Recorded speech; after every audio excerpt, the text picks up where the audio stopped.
and Liz, 16F, with my late wife Kayla. Our children were 10 and 15 when Kayla died. I won't go into details, but she was hit by an intoxicated driver on her way home from work. She was the true love of my life, and our family was devastated by her departure. For the benefit of my children, I made a self-promise to wait at least a few years before dating again. I met Amanda, who is now my fiancée, 3 years after Kayla's death. We took our time, and it wasn't until we had been dating for a year or so that I introduced her to my children. We are now engaged after 3 years of dating. Although they are not particularly close, Amanda and my children get along well and show each other respect. Amanda has never gone too far or attempted to take their mother's place. When we first started dating, Amanda was a little insecure about my being a widower. She frequently asked me if I would still be with Kayla if she hadn't died during those initial months. She finally stopped bringing up the what-ifs when I reminded her that I didn't like to think about them and kept my responses succinct. Let's get to the problem. Recently, my parents celebrated our engagement with a family supper. My parents, my late wife's sister and her husband, my 2 children, Amanda and I were all present. With everyone engaging in small talk and talking about their wedding plans, the dinner was going well. About halfway through, my mother commented on how pleased she was that, like Kayla, I had discovered a fresh spark with someone else. Until Amanda chuckled and remarked, "I'm glad she died, otherwise I would have never gotten him to myself." I don't think anyone gave much thought to the sincere remark. The dinner's atmosphere instantly changed. Everyone, especially my children, grew tense. As though it were a joke, Amanda appeared to notice the abrupt change and made an embarrassing attempt to laugh it off. Since that was the first time she had ever said something like that, I was really completely frozen. Liz stood up and walked out to the car while my children stared in horror. I was still in shock, but Sam lingered a little longer, as though he was waiting for me to speak. In other words, the supper was essentially spoiled. We all headed home after I hastily bid farewell to everyone and gathered Amanda. 3 days have passed since my daughter last spoke to Amanda or me. I asked my kid what he felt I should do because I was getting sick of the silence. As an adult, I don't care who another adult marries, but I don't want a woman who talks like that about our mother around my sister, he told me. His remark lingered with me, and I'm now thinking about ending the engagement. Although she has never said anything like this before, I'm concerned that if I ignore it this once, it will happen more often and have an impact on my daughter. I just want to do what's good for my kids, therefore I need some outside input. What if her remark caused me to call off our engagement? Edit. Whoa, after posting this, I never thought I'd receive that much advice so fast.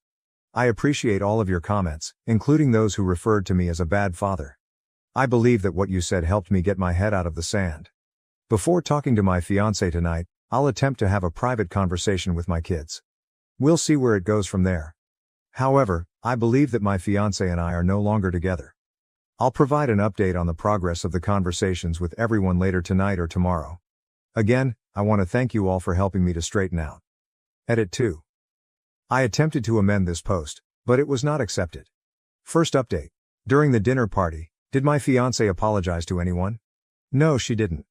To be honest, I don't think she even realized, or has realized, that what she said was incorrect. 2. Is social anxiety a problem for my fiancé? I'm not aware of it. She has never displayed symptoms of social anxiety in the time I've known her, and she has no past history of the condition. 3. What was my late wife's age? We were the same age as Kayla, who was 37 when she went away. Amanda is 41 years old now. Many people wanted to know when Amanda and I first met, as well as the timing of Kayla's death. I met Amanda around 3 years after Kayla's death, and she has now been gone for about 6 years. I didn't initially bring up their ages since I didn't think it was important, but I can see why others might be interested. Here's the complete update now that I've answered the most common queries I received. The day after I spoke with my children, I am writing this update. Since my fiancé works evenings most days of the week, she departed for work at approximately 5:30 last night. I called my son and asked if he could come over and chat with his sister and me. He lives in an apartment close to his school and attends a nearby college. He chose to live a few blocks from campus when he started college because he wanted to move out yet still be near us. I called him and his sister into the living room to speak when he got there. After they were both seated, I bluntly informed them that I no longer believed the wedding was going to take place and that Amanda's remark was inappropriate. I apologized to them, as I was advised to do here. I apologized to them for allowing the stress to rise in our home and for not dealing with it sooner. I told my daughter that I understood why she hadn't contacted me and that I was sorry for letting her believe that I approved of anything Amanda said. After we got back from that dinner, I felt quite cowardly and wanted to do everything in my power to mend my relationship with my children. My daughter told me throughout the conversation that she was outraged by Amanda's remark, and I was much more offended when I didn't instantly stand up for her mother. She went on to say that for the 2 years she has known Amanda, she has sensed that she has been attempting to gradually distance herself and Sam from me. Liz used the time my son moved out to begin his sophomore year of college as an example. Amanda was the one who jumped at the chance to move out when he brought it up. Liz claims that the person who encouraged Sam to move out the most was Amanda. To be clear, I never opposed Sam leaving home, but I did let him know that he was free to stay at home while he was in college and even after that until he found a place that suited him. I questioned Sam about if he moved out because he felt pushed out by Amanda. He claimed that before telling everyone he intended to move, he hadn't felt pressured, but after he made the announcement, my fiancé persisted in pressuring him to do so. Every time she mentions college, Amanda keeps pushing her to go out of state. Liz interrupted. Liz has made it clear that she wants to attend the institution Sam is now enrolled in and has no plans to go out of state. According to Liz, Amanda seems to be waiting for her to graduate from high school and enroll in college so that she may move out as well. Many of the comments were correct when they said that Amanda's subtle remarks eventually led to her attempting to drive my children away from me. Liz expressed her concern that too much damage would have been done between us by the time I finally realized how Amanda was acting. I apologized to my children for the delay in my realization and for making them walk on eggshells for so long. I gave them a hug and told them that they are my first concern, not Amanda or anybody else. I made sure to let Sam know that I will always be there for him and his sister, even when they are far into adulthood, because several comments mentioned that my kid still needs his father even though he is grown. About 2 hours passed during the entire chat. It was emotional for all of us, and we covered a lot of terrain. To put it briefly, Amanda and I are finished. I've made it a point to explain to my children that Amanda, as an adult, is accountable for her words and that none of this is their responsibility. Right now, my kids and I are getting along okay, but they haven't completely returned to trusting me, and it's likely that they won't for some time. That's perfectly acceptable to me. All I want is for my children to feel at home. I intend to speak with Amanda tomorrow as she has the day off from work. In addition, I want to give my mom a call to find out why she felt it was acceptable to bring up Kayla at the dinner. My kid is staying with Sam tonight and tomorrow night because I don't want her here when everything goes wrong. I'm not happy with how things turned out with Amanda, but I'd rather have happy, healthy children than a wife again. That's where I am at the moment. I appreciate all of the guidance and even the harsh words, everyone. After I cancel with Amanda, I'll provide another update. Second update. Alright everyone, the long-awaited update is finally here.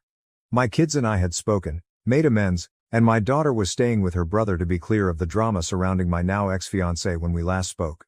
I called my mom to inform her of the issue before facing the worst portion of the day, breaking it up with Amanda. Many of the comments advised me not to be critical of my mother's remark. After giving it some thought, I understood that my mother's remark about Amanda was meant as a compliment, which was verified when we spoke on the phone. Bless her heart, my mother felt terrible about the whole thing and thought it was all because of her one remark. I reassured her that she had never been held responsible for any of this and that she was not at all to blame for the circumstances. Before I let her go, we continued our conversation. At approximately 9:15 a.m., the call ended, and I was left to wait for Amanda to awaken. I waited until approximately 11:10 a.m. to seat her down for a conversation because I didn't want to surprise her by waking her up at 10:30 a.m. I had my phone set to record in my back pocket because many commenters suggested surreptitiously recording the chat, which I thought was a good idea. Although I didn't anticipate her trying anything extreme, it's better to be careful than sorry. The conversation went about as well as you might think, that is, not at all. We sat in the living room after I assured her that we had to talk and that it was serious. As we sat down, I started talking about the remark she made about Kayla at my parents' house. How it affected my kids, how it made me feel, and why she didn't apologize or acknowledge it. I informed her that I expected her to apologize to my in-laws, parents, and, above all, my children. Amanda didn't show much emotion during my entire conversation, with the exception of her eyes being a little wider than usual. She asked me directly after I was done, "So if I apologize to everyone, will we go back to normal?" I bluntly told her, no. I clarified that there were other problems besides the remark she made at dinner. She was trying to do the same with Liz, I informed her, and I knew she had put a lot of pressure on Sam to move out when he wasn't even sure about it. Despite my best efforts to keep my children out of it, I told her that the primary reason I no longer saw a future with her was the way my children described how she treated them. Amanda remained mute until I informed her that we were finished. Panic seemed to start at that point. She insisted repeatedly that she would make amends with my children and apologize to everyone. I told her that we were done even though I would appreciate any apology. By this time, she was crying uncontrollably and asked why I wasn't willing to try to mend our relationship. I told her that although I still loved her, I couldn't risk my children suffering the same kind of harm again. I became irate and questioned her about why she was forcing my children to leave their own house. I was really caught off guard by her reaction, but many commenters were right on the money about who she really is. "Well," said Amanda, "I had no idea you expected me to spend the rest of my life housing someone else's children." I became enraged. I told her to go after a minute or so. I made it plain that my children could travel anywhere they wanted to, especially in a home that I paid for and owned. After attempting to argue, she packed her luggage and went to stay with a friend. As a precaution, I sent myself a copy of the phone recording via email. I have everything I need to keep my name clear, even though the talk was only around 25 minutes long, not quite as long as the conversation with my kids. I've contacted my kids to let them know that Amanda is permanently gone, to let them know that they may return home at any moment, and to let my son know that he can move back in fully if he wants to. I still have to call my parents and in-laws to apologize for this chaotic scenario, and my daughter is returning from her brother's house in the afternoon. Even when Amanda is not at my house, she keeps calling and urging us to attempt to resolve the issue. She is not welcome to live here again, but I will allow her to visit in the coming days so she may get the other items. To tell the truth, I am a little devastated. I still adore Amanda in spite of everything she did, and I doubt I will for some time to come. But I'll be alright. I just want to utilize this as a chance to strengthen my relationship with my children and concentrate on the family that needs me right now. I want to thank everyone again for your assistance in the comments. Making amends with my family was made possible in large part by the guidance you provided. Update 3. To be honest, everything that happened seems like it happened ages ago, which makes me realize how old I am. I'm 44 now, heh. Sam will turn 22 soon, and Liz turned 17 a few months ago. Since I ended my relationship with Amanda, my life has actually been rather calm. I'll briefly review my most recent update, which was posted nearly a year ago. Amanda spent almost a week at her friend's house after our conversation. I used that time to pack up her clothes and other little belongings, as suggested by the comments. I made sure that the only things she needed to come into the house for were the larger items, like chairs and decor. As numerous commenters advised, I also had the locks replaced. I appreciate that you all considered items like the locks that I had not even considered. After that, I was surprised to find that everything proceeded really swiftly and pleasantly. She stopped by, gathered her belongings, and gave me the ring even though I didn't want it back. It was quiet and we didn't talk much, but that didn't last. She began stalking me on social media a few weeks later in an attempt to get another shot. Her antics had worn me out by that point, so I blocked her, and my children followed suit. Many critics were right when they said that I didn't truly love her, but rather who I believed she was. It greatly eased the transition. It's been over a year since my kids and I blocked her, and she hasn't spoken since, so I'm sure it will continue to be that way. I've come to the realization that I'm completely content to remain alone for the rest of my life as a result of this entire circumstance. That may be depressing to others, but it's more about acceptance to me. My decision to break up with Amanda helped me realize that I didn't love her as much as I loved Kayla, and I doubt I ever will. Neither I nor anyone I might date would be treated fairly by it. With my family by my side, I'm happy. I now have a greater respect for my children as a result of this event. My love for them has grown even more as a result of their maturity and understanding, something I never thought possible at their age. Heh. Sam's flat is still there. He denied my offer to move back in because he truly appreciates having his own bachelor pad, which I can understand because I was in his position once. Since the second semester of this year, he has been doing a part-time job that he truly enjoys. Although I'm not positive, I feel that he might have met someone because I know my child. Liz is enjoying the summer before her final year and is fantastic as always. I'm quite pleased of her because she made the honor roll every year of high school, including this year. When I consider how hardworking and genuinely excellent both of my children are, I find it difficult to keep from boasting. I'm sorry for talking endlessly about them in this post, but I adore them and can't stop talking about them. Other fathers can probably identify, hey. I want to express my gratitude once more to everyone who has been following my story and giving me all of your wonderful, and not so great, advice. Additionally, be aware that I have read your own accounts of such occurrences in the comments. I apologize that many of you lack the network of support that I have been able to provide for my children. I wish I could give all of you gigantic dad hugs for taking the time to share your own tales. I truly appreciate it. Am I the asshole for snapping at my jealous sister during her engagement party, telling her she'll choke on her jealousy one day? Original post. Hi, I'll try to keep it as short as I can. I promise I'll clarify things if there are confusions and sorry about them in advance. I'm 21F and I have 2 siblings. My sister is 24 and engaged. My brother is 28 and married to my sister-in-law who is 25. My parents hosted a family luncheon to celebrate my sister's engagement at their house. I went early to help them set up, my brother and sister-in-law a little bit later than everyone else. My sister and her fiancé arrived last. Everything was going well and everyone was happy until my sister got a text and pulled me aside. She asked me if I could go outside and meet a friend of hers who's going to drop something off for her. I did. The something was a big ball of pure happiness, a Saint Bernard dog with a cute little formal tie around his neck. As adorable as he was, I couldn't bring him in because my sister-in-law is allergic. Her allergy is not severe but still. Everyone in the family knows of it. I told the friend to please wait while I talked to my sister, she did not. I texted my sister that I can't bring him inside. She texted that it was fine, to bring it in because it's a surprise and he's the newest addition to the family. I insisted that I couldn't, then I texted my brother about it because it had been 10 minutes. I'm standing in the driveway with a big doggy that would not stop licking my legs, not knowing what to do. From what I was told inside, my brother pulled my sister aside and asked her not to bring the dog in. That she knows his wife is allergic. She refused, saying that it's an open space, that sister-in-law will be fine. He then told her the news that sister-in-law is pregnant. I already knew and they were waiting until she passed her first trimester. My sister then went outside, dragged the dog and then me in when I resisted. My brother, seeing this, excused himself and left with sister-in-law. We tried resuming the lunch after that but it was awkward at best.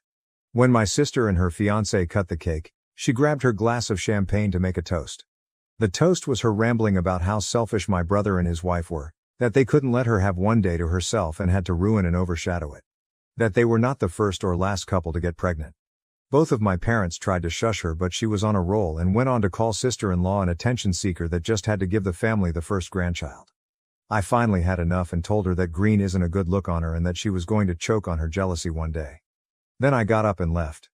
She called me a bitch on my way out.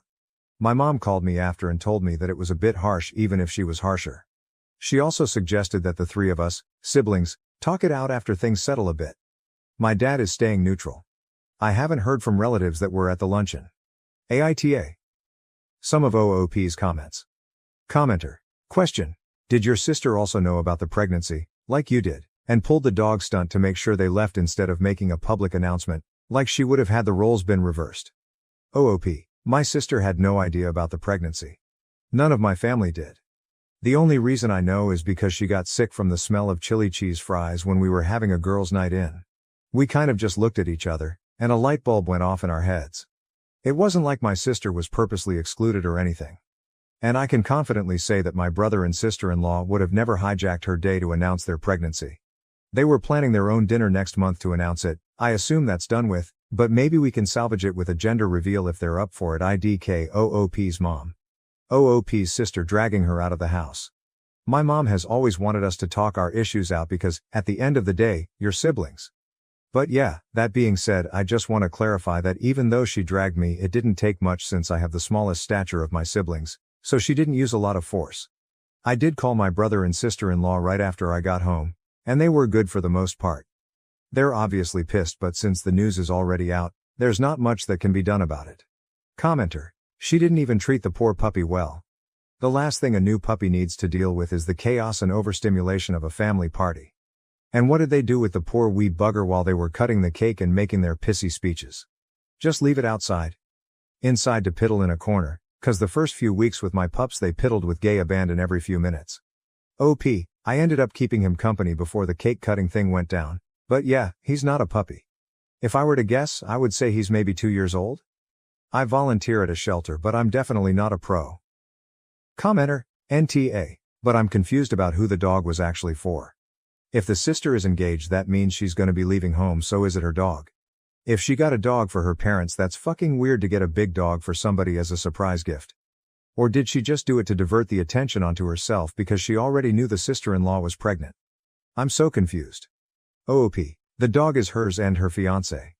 They both have their own place where the dog will be living, But she brought him to our parents' house to apparently introduce him to the family. Mom's words when I asked her about it. Commenter, introduce a full-grown Saint Bernard to the family with an allergic member. You can't get much more flying dog fur than that. Surely the introductions could have been made at a better time. Did your mother know she was going to do this? If so, not cool, Mom. OP, I don't think she knew since she and my dad seemed pretty surprised, and then she spent the end of the party looking inside and outside the house for droppings. So IDK commenter. What worries me is this person will see her plan pissed everyone off and she will blame the dog and take it to the pound. Or worse, set it free in a remote area. People like this woman are so wrapped up in their own world, they have zero self-awareness. OP, I didn't think of that TBH. Even though I don't think my sister would ever harm a defenseless animal, I'll keep tabs and make sure he's treated well. Commenter, info, when you say she is allergic, what do you mean? You say not severely so, not a life-threatening condition. But would she be miserable within seconds or is it a little bit uncomfortable? Allergies have very wide ranges. Also, they don't affect a pregnancy at all. Unless it's life-threatening, of course. The baby won't notice a thing. OOP, I don't think it's within seconds, but she does start sneezing, gets a shortness of breath, and if, and this is an example, I pet a dog and touch her face for whatever reason, her eyes get a bit swollen and puffy. Commenter, I have not read all the comments yet, but what was the fiancé's reaction? Surely he is having second thoughts about marrying your mess of a sister. OOP, he was just kind of standing there, looking awkward as hell, but he didn't seem shocked by her behavior and was standing by her, he even raised his glass. One more clarification. I just want to clarify that they didn't announce their pregnancy at my sister's engagement party. My brother told her and only her privately since she was saying no to him asking her not to bring the dog in. As far as I know, they have a cordial relationship, sister and sister-in-law, not overly friendly but also not standoffish. It could be that my sister-in-law's whims dictate every event. I'm at almost every family event, some I couldn't attend due to personal reasons, but the ones I have been to, nothing of the sort happened. I do get why it's seen as my brother and I against her, but I just feel like in this situation, he's justified. I will also be mentioning the deep clean to my parents. Thank you for bringing it to my attention. OOP is voted NTA Relationship Advice Post. Title, My 21F Sister, 24F, keeps jokingly asking me who I'm sleeping with and if I've taken my BC. Birth control. This is getting so weird, guys. I made a post on another sub about something that happened with my family at my sister's engagement party. Gist of it is my sister found out my SIL is pregnant and flipped about them, and me, ruining her day. Since then, has she and I sort of made up? I sent her a text apologizing for what I said and she accepted it, but we didn't have a proper conversation about any of it. Anyway, since my apology, she asked who I'm seeing at the moment, more importantly if it's a man or a woman, if it's men then how many.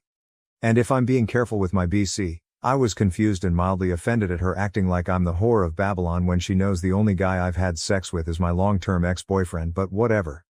I told her that I just started seeing a woman and that she's not getting a niece or nephew from me anytime soon, obviously, but it's a joke about my dad who used to warn both us and our older brother when we were younger after every family meeting that he won't have teen mothers or fathers under his roof. I thought it was her own weird way of checking up on my life even if she had never done it before, but she literally sends me a message about my BC every couple of days even though I told her I'm seeing a woman, not that the woman and I are having sex, but you get biology. I don't know how to approach this, like I have zero clue. Advice please? Some of OOP's comments. Commenter. I read the other post. I think she's worried that you'll end up pregnant before her wedding too. I mean, it came out at her engagement luncheon that your SIL is pregnant. So she already thinks your brother Sil is one-upping her.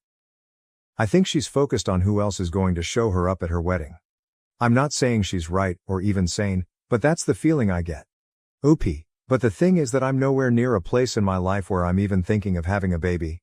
No offense to people who have babies at 21, 22, but I'm not trying to do that. Yeah, accidents can happen, but I'm not sleeping around with men, and even if I was, I would be taking double precautions. Condoms BC. I think she's miffed that my brother is having the first grandbaby and wants to have the second. IDK, but I'm worried about her behavior. TBH, this isn't healthy or normal. Commenter, hey sis, you keep asking me about this, like it's really important to you. What's going on? OOP, I mean, I will definitely ask her, but I don't want her to get defensive because she perceives me on my brother's side in all of this, which yes, I'm a little bit guilty of that. Update post, October 24th, 2024, 8 days later, 5 weeks from OG post. Hi guys.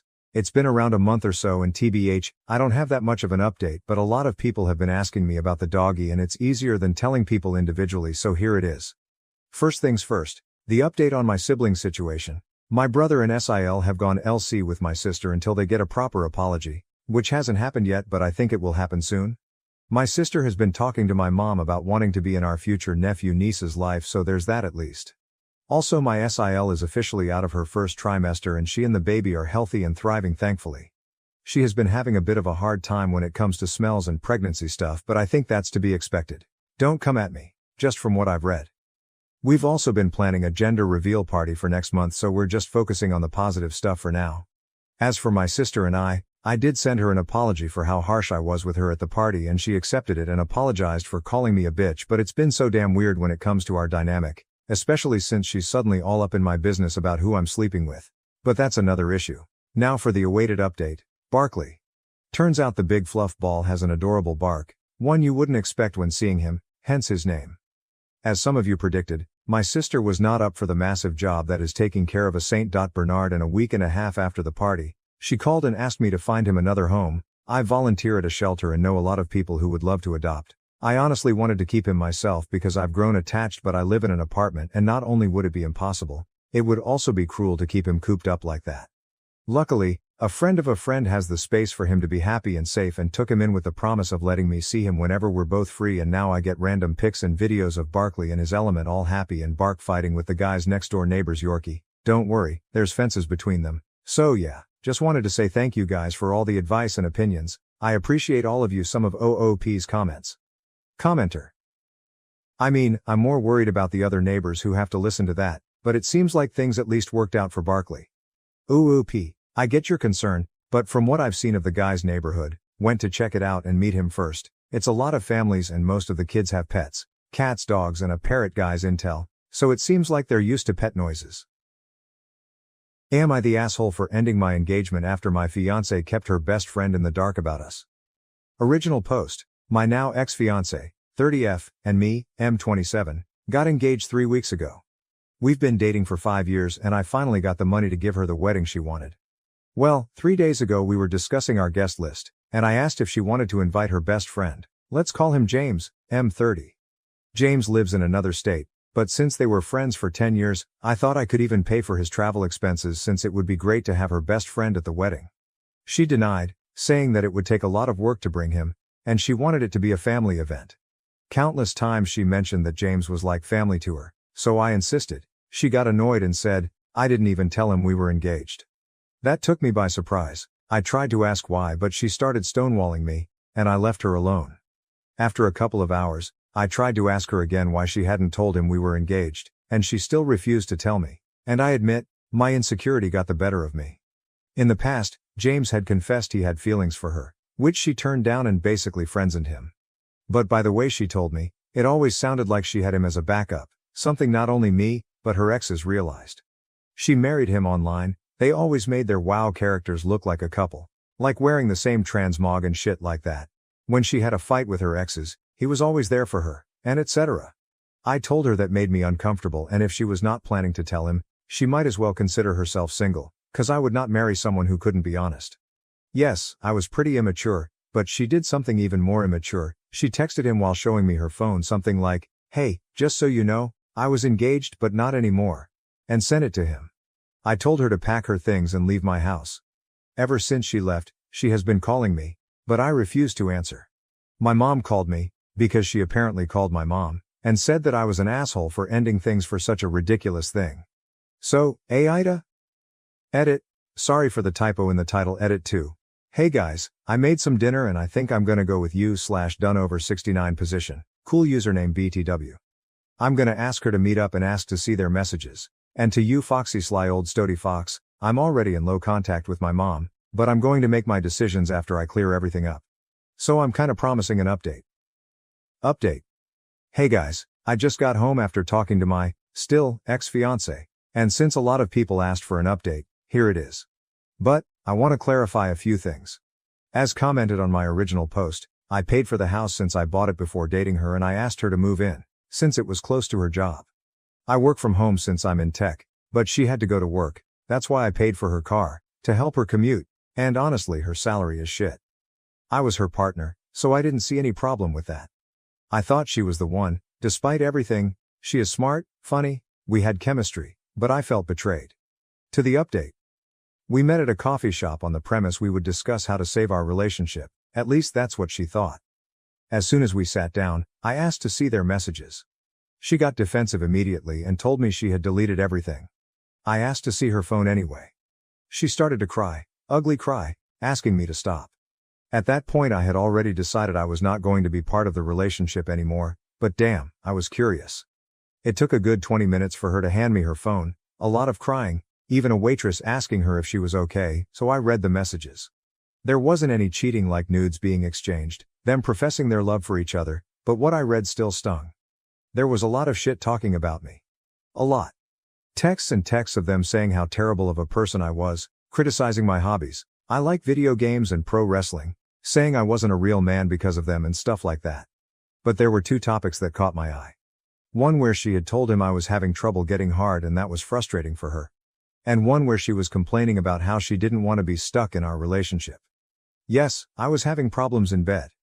Because I was sad because my father had passed away 6 months ago, and the stuck thing, I remember telling her that when we got married, if she wanted she could leave her job, and I would provide for both of us. I don't know if she took this the wrong way, but I guess it was related to that. I honestly don't know. By the time I gave her the phone back, she was already giving excuses on why she was saying those things to him. How he was like a therapist for her, and then she asked me, "Don't you complain about me to your friends?" And I simply replied, "No, I don't." She started crying again. I took a pretty deep breath and just said, "Just give me the ring back." I didn't have the ring with me, like some suggested. She hesitated a bit, but gave it to me anyway. I stood up and asked her to delete my number and to not bother me anymore. I called her mom and asked her to pick up her daughter's stuff at my place. Her mom is a good person. I'm just realizing I'm going to miss her as I write this. She understood why I decided to end it, but she didn't ask much, and to be honest, I'm glad she didn't. As for my mom, I didn't call her, I just blocked her for things unrelated to this post. I just realized she never had my back in anything. I was always trying to save an already failed mom-son relationship. Before I leave, I just want to clarify. I was never against her having male friends, or any type of friends. People are going to cheat, friends or no friends. I remember my dad saying something to me when I was a teenager. He always said opportunity makes the thief, but I do not agree with that. Anyway, since I have the next 2 weeks off work, I'm going to figure out what to do with the wedding money, drink some booze, play games and watch Monday Night Raw later. Peace. P.S. Sorry for any typos, but I fixed the title now. Edit, a couple of people are asking about the car. Is a 2015 Nissan Versa which she crashed 2 times, both times she rear-ended someone. Never liked the car, weak engine, the interior feels cheap and overall bad, so for all I care she can keep that piece of shit. I would have more luck throwing it off a cliff than selling it. Edit 2, little update. Her mom called me a few hours ago to check on me and to ask when she could come and pick up X stuff. We spoke about the car and she basically forbade me to let her daughter keep the car because, 1, I paid for it. 2, X wouldn't be able to maintain it. So I'm going to keep the car until I'm able to sell it, God help me. Also, some people called the story fake, because they said I wasn't a real man for playing games and yet they played WoW. To be honest, that's on me, cause I wasn't very clear. The real man thing was more about the pro wrestling hobby than the gaming hobby, but in some messages they clearly mocked me for playing some games, Life is Strange series. In one I remember James saying something like, "How could a grown-ass man play such a girly game and cry?" Yes, I cried while playing Life is Strange. I also cried to RDR2, the cutscene still makes me emotional. I'm a crybaby I guess. Also I want to thank everyone who messaged me to talk about wrestling and games, it really helped me take my mind out of everything. I haven't replied to everyone, but I intend to. If anything happens, I'll let you guys know. Be good people. Update 2. Hey guys. It's been a couple of days since I used this account to tell my story and something happened, but this is a positive update. First I want to say thank you to everyone who reached out to my DMs and commented saying nice things, it felt really good and I appreciate y'all, some of you actually made me tear up with your kind messages. Second, I saw my 2 previous posts were in a YT video of a guy who reads Reddit posts and my update was on our Best of Redditor updates, a subreddit I read a lot, and that caught me off guard. But I want to express my gratitude for everyone who gave me advice, told their own story or just told me I was a cool guy. Reading your messages before writing this felt amazing. I also want to say I thought about my engagement a lot, and I have no regrets whatsoever. Yeah, things ended badly and she was not a good person to me in the end, but I just don't hate her. Nor do I wish for her to fail. We had good moments, I felt happy with her, and again I really thought she was the one. Feeling hatred was going to harm me more than her. To the update. Her mom came to pick up her stuff and we talked for hours. It felt like therapy. I cried on her shoulders, we laughed, she expressed how much I meant to her family, and that I would always be welcome in her home. It felt so good to hear her say those things to me. Before she left, she asked me if I wanted to ask about my ex. I got curious and asked how she was doing. Her words were, "She's trying to act stoic, but I know my daughter, she's not taking this well." I left it at that. She gave me a hug and left. About the car, I'm going to donate it and get a tax write-off. But the thing I'm excited about is that I'm going to the Royal Rumble. I never even watched Raw or SmackDown live, but now that I have the extra cash, I'm going to treat myself. Again, thank you all for reaching out. Sorry to the people who love drama that this update doesn't have an unwanted pregnancy, a fight, chaos, or a plot twist. The truth is that my life is just really boring. Be kind, people. Am I the asshole for asking my son to stop wearing his favorite jacket because it looks gay? Original post. I'm a single dad to my son, Oliver 10M. He's with me most of the time, and sees his mom every other weekend. He's an awesome kid, creative, full of energy, and he's got his own sense of style that's pretty unique. He loves bright colors, nail polish, and clothes that some people might think are more girly. If I'm honest, I think Oliver might be gay, and I'm totally cool with that. I've always made it clear that whoever he turns out to be, I'll support him 100%. Because of how he dresses and acts, Oliver's had a really tough time with other kids. He got bullied so badly at his old school that I ended up pulling him out and homeschooling him. The school wasn't helpful at all, and it was heartbreaking to see him go through that. He's struggled to make friends, and it kills me to see him feel so alone. Now, he's starting back at school in September, and he's really excited about it.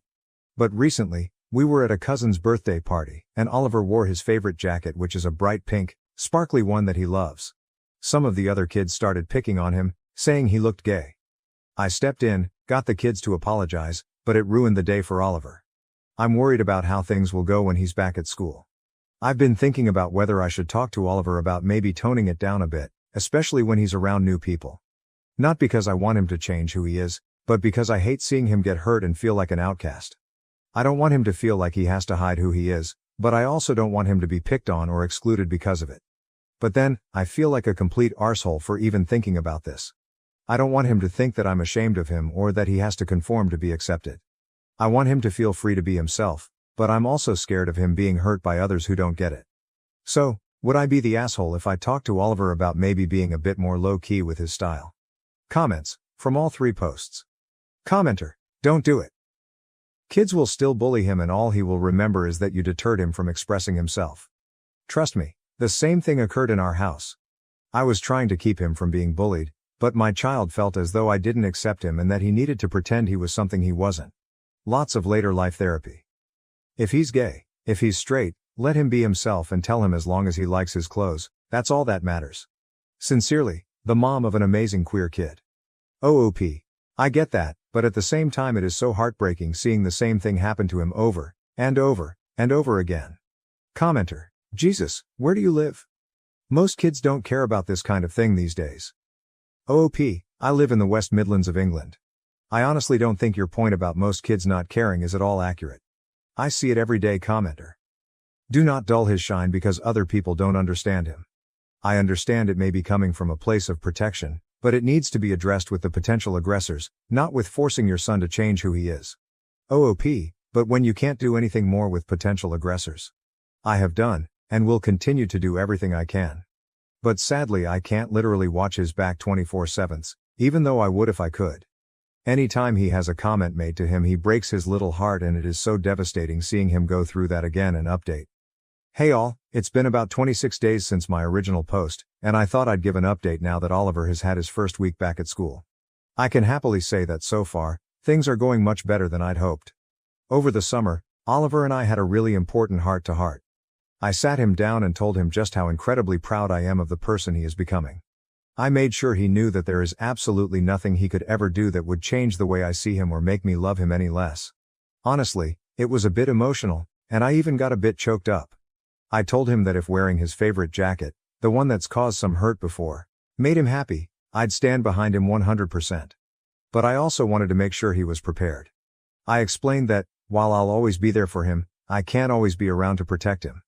And he might have to stand up for himself if kids make fun of him. I made it clear that this doesn't mean he should change anything about who he is, but that he needs to be ready to handle it if anyone says anything cruel. Oliver understood, and we spent the summer coming up with some playful comebacks together.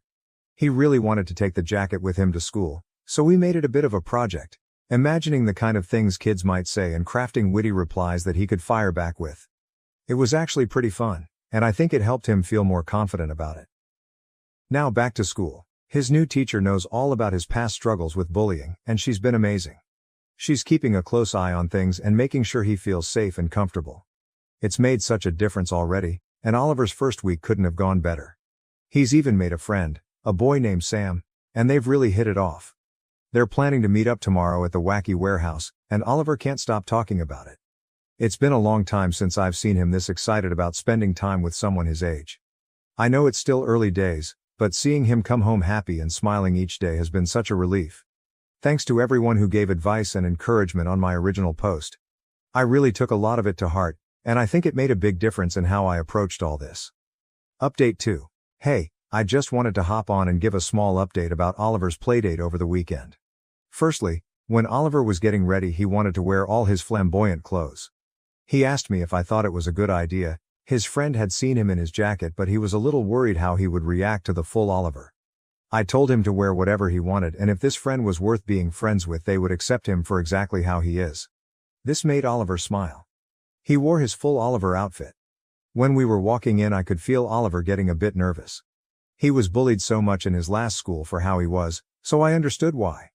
I held his hand tight and gave it 2 squeezes. This means I love you, something I learned to teach him from Reddit actually. The friend's dad was with him and he looked at Oliver and gave a little curious look, but apart from that it was fine. The boy said he loved Oliver's clothes.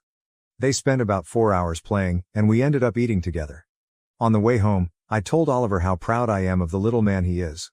I am so proud of how he is so willing to be himself, and so brave to continue despite any backlash he gets. I love him so much. This is my final update on this account. I don't know if I'll ever show you these posts, Oliver. Maybe in a few years when you're older, so we can laugh at how worried I was about you. Your dad is so proud of you. I think you are the most amazing person in the whole world. Even when you drive me absolutely nuts. I am so lucky to get to be your father. I am so lucky you are in my life. I love you. I took a DNA test and discovered I'm 23% related to my husband. Our marriage is now shaken by an unexpected family connection. Original post. Hey everyone, I've known my whole life that I'm a donor. I grew up in New South Wales, and my parents were always open about it, so it was never some big secret. I didn't think much about it beyond that, though, until a couple of years ago when my husband and I decided to take an ancestry DNA test. We thought it'd be fun, maybe I'd find some half-siblings, and he'd learn a bit more about his side of the family. Well, we got the results, and I matched with him. My husband. As a half-sibling. At first I thought it had to be some kind of mistake, or maybe I misunderstood something. But no, after looking into it, we realized his dad was also a donor, and no one ever told him.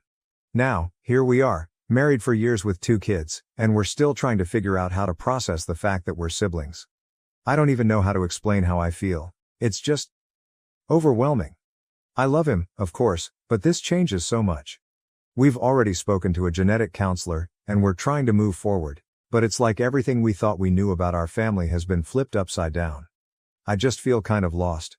Has anyone else here gone through something like this? I'd really appreciate hearing from anyone who has dealt with something similar. Or even just your thoughts. Edit. This blew up much bigger than I intended. I'm going to speak to my husband about family therapy again and sit on this information. We have no interest in going public at this point. Relevant comments. Commenter 1. I think you need some family counseling. First between you and your husband, and then later down the road when you inevitably tell your children. I'm not sure if you're able to take leave from work, but it would be a good idea to look into that because this is absolutely something you need to process without work distraction. OOP.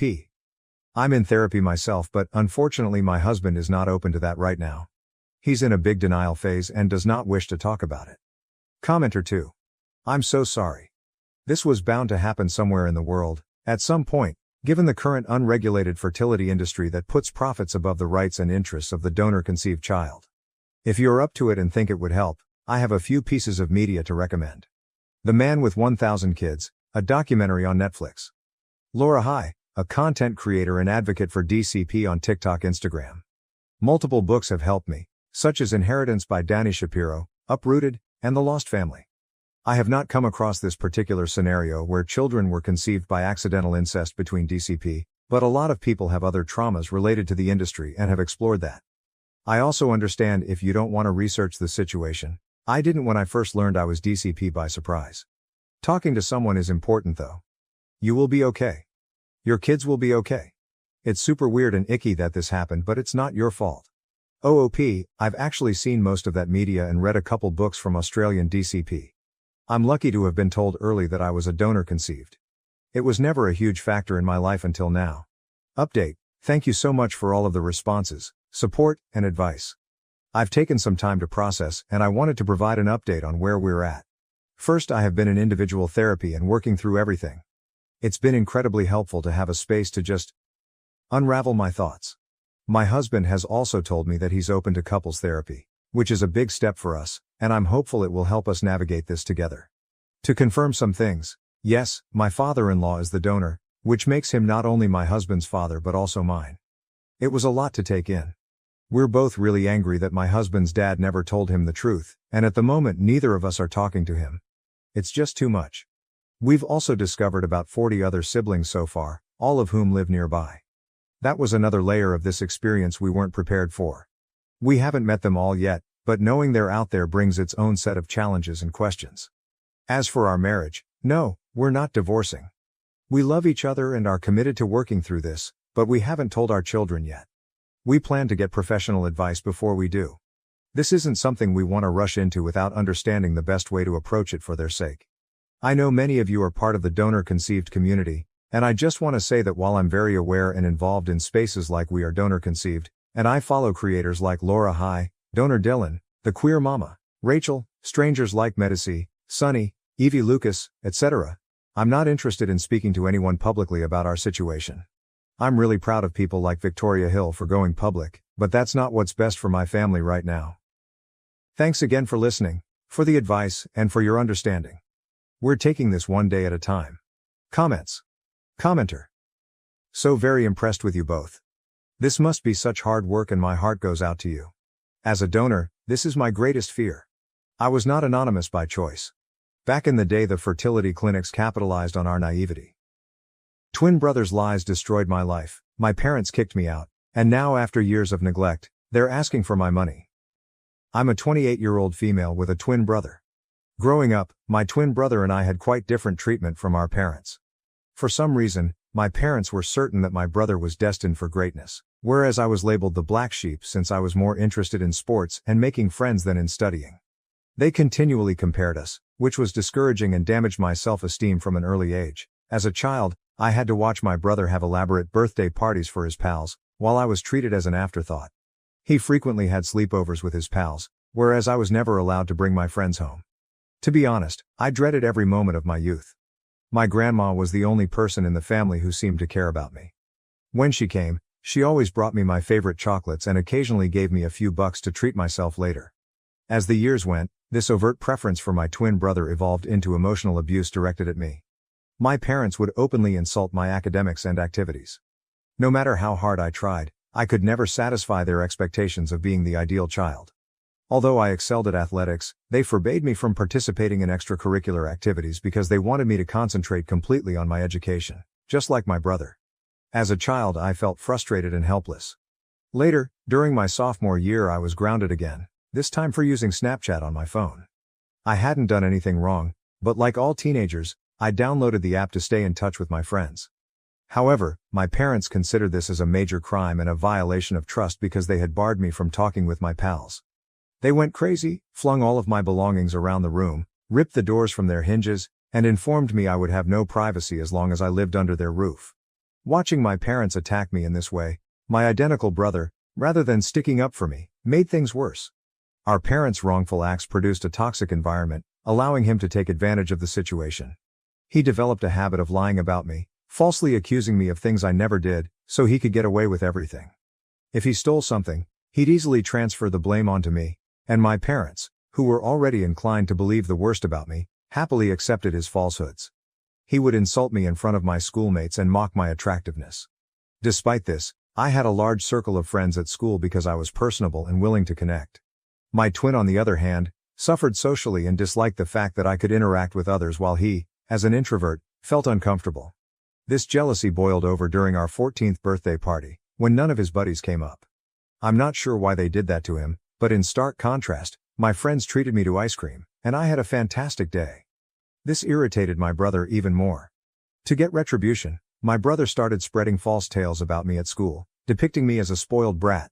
He falsely accused me of physically assaulting him at home since our parents loved him more. He escalated the situation without my knowledge. To fake proof, he would punch himself, causing injuries such as a black eye or a bruised shoulder. The next day, he would boldly stroll into school, exhibiting his self-inflicted injuries as proof of my alleged assault and fabricating stories. When our parents questioned him about the injuries, he would lie, claiming that they were the result of innocent activities such as playing football with friends. The lies and his supposed black eyes gained traction, and many began to believe his twisted account of events. It didn't take long for whispers to spread, and my friends began to look at me suspiciously. At first, I noticed minor changes. Friends who used to converse with me in the halls seemed distant, and invites to group hangouts grew fewer and farther between. It was as if a switch had been flipped, and people were unwilling to engage with the allegedly pampered girl charged with violence. One day, I got the confidence to ask my ex-best friend what had happened between us. She said that my twin brother had been circulating falsehoods about me. She disclosed the specifics of the lies he had told everyone, accusing me of actions I had never committed. I was stunned to hear her remarks. The emotion was a combination of incredulity and betrayal, as if the ground beneath me had given way. My brother, whom I grew up with, was spreading lies about me, accusing me of things I would never even consider committing. It was a betrayal that struck deep, leaving me with a knot in my stomach and a sorrowful heart. I addressed my brother the following day at school, but he chose to ignore me. I begged him to stop lying about me, but he smirked and said I deserved to die alone. I was at a loss for words since his lies and actions were beginning to frighten me. I wanted to talk to my parents, but I was frightened they would believe my brother instead of me. Isolation stung, especially since I had always been open to establishing friends. My brother's jealousy-fueled lies seemed to be breaking apart the bonds I'd made over the years. The rumors spread among teachers as well. It was a weird sensation, as if I were living in a parallel realm where my genuine self was obscured by the wicked fiction told by my own twin. The lies had progressed beyond typical teenage chatter. They were now influencing how others regarded me. The unpleasant whispers swiftly reached my principal's ears, and my worst nightmare became reality. The principal summoned me and my brother, along with our parents, to his office to discuss the purported rumors. I sat there, my heart racing, as the principal demanded the truth. I believed my brother would finally come clean, but he doubled down on his lies. He told the principal that the reports were real and depicted me as a bully who beat him up when our parents were not around. I could not believe it. Shock rushed over me as my brother continued to tell this twisted story about how I was furious at him for receiving more attention from our parents. He held to his story like a glue, despite the fact that it was all lies. After hearing my brother's story, my mother burst into tears and clutched him like he was a hero. My father tried to console my brother, assuring him that it was brave of him to speak up and that he would ensure that nothing bad happened to him. Following that day, I attempted to defend myself, arguing with the principal that everything was fabricated. I felt as if I was drowning in a sea of accusations, desperately trying to get to the top, but my brother persisted, saying that I was this furious, violent person who took out my emotions on him every day. My mother's tears flowed as she grabbed onto my brother and gave me accusing stares. It was like fighting against a wall of belief in my brother's fabricated story. My principal sharply chastised me, stating that the school did not accept bullying and that these were grounds for suspension. I begged him not to suspend me, but he shook his head, saying he couldn't simply let it go. I implored him, tears flowing down my cheeks, attempting to explain that I hadn't done anything to my brother. The principal sternly informed me that I would be suspended for 10 days so that others would not bully anyone. It hit me hard, and I began crying even more, virtually asking him to reconsider. My parents, outraged and embarrassed by the incident, hauled me out of the principal's office. I didn't want to leave. I wanted to argue my case and make them understand, but they weren't having it. We left the school, my heart full of frustration and embarrassment. When we came home, things changed drastically. My father started packing my belongings out of the blue. I was stunned, perplexed, and had no idea what was going on. My mother asked him what he was doing, but he simply yelled that he couldn't allow me live in the same house as my brother anymore. I was crying, virtually on my knees, and begged my brother to give them the truth, but he remained cool, unmoved by my feelings. My father kept packing my belongings before throwing the bag into our foyer. I clung to my father's legs, asking him not to kick me away. It felt as if a nightmare were happening. He informed me that a bully like me did not deserve to reside in his home and that he would call his mother, my grandmother, to come and pick me up if she wished. It felt as if the world had collapsed beneath me. I stood there in amazement, surrounded by my stuff scattered over the foyer, booted out of my own home. Eventually, my grandmother showed up. She helped me grab all of my belongings and load them into the car. She helped me into the passenger seat and made sure I was wearing my seatbelt before strolling towards my parents' front door. She rang the doorbell, and when my father opened it, she began yelling at him for treating me this way. With firm determination, she informed him that if he ever approached or attempted to contact me again, she would not hesitate to call the police or CPS, because what he had done to a youngster like me might land him in jail. My mother attempted to shift blame by telling her that it was my fault. However, my grandmother was having none of it. She stood firm, defending me and emphasized that I was only a child and did not deserve to be treated in such a harsh manner. That was the first time I realized how powerful my grandmother was. She did not cower before my parents, and unlike them, she trusted me. We eventually drove away, leaving behind my house, the only place I had ever grown up. I can't even begin to describe how excruciatingly painful I felt at the time. I recall crying on the bed and refusing to eat anything, despite my grandmother's insistence. When I informed her what my brother had done, she was astonished as well. She told me that she trusted my version of the story, and I was relieved that I had at least one person on my side. When the 10-day suspension was removed, returning to school was like going back into the lion's lair. As I entered the familiar hallways, my classmates' expressions told volumes. Judgment, murmurs, and sidelong stares. The weight of the bogus charges remained in the air. Meanwhile, my brother shamelessly ignored me and like I didn't exist. He had made friends with a few people who believed his version of the tale and saw him as the victim of my attacks. I tried to tell everyone my side of the tale, but it went unheard. I was an outsider, saddled with an unfair reputation that stuck to me like a shadow. No matter where I went, the classroom, the cafeteria, or the corridors, the eyes that met mine were filled with contempt and suspicion. I became a loner. I would keep my head down, attend all of my lessons, eat lunch alone in the cafeteria, and then return home. I didn't have any friends, and it seemed like no one wanted me there. Throughout this, my parents never called to check on me. My grandmother would continuously remind me that this was not my fault and that things would eventually be fine. I graduated from high school with good grades and was looking forward to attending college, where I hoped to have a better life. It wasn't until I went away to college that I discovered what freedom felt like. For the first time, no one was looking over my shoulder, comparing my grades, or attempting to compete with me. I met and became friends with folks who shared my interests. Despite the mental and physical scars left by my family and classmates over the years, I focused on putting it all behind me and making the most of my college experience.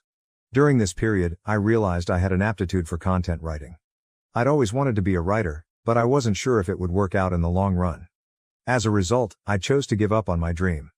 However, in order to supplement my income, I began working as a freelance writer. I signed up for several freelancing websites, which helped me get tasks from well-known companies.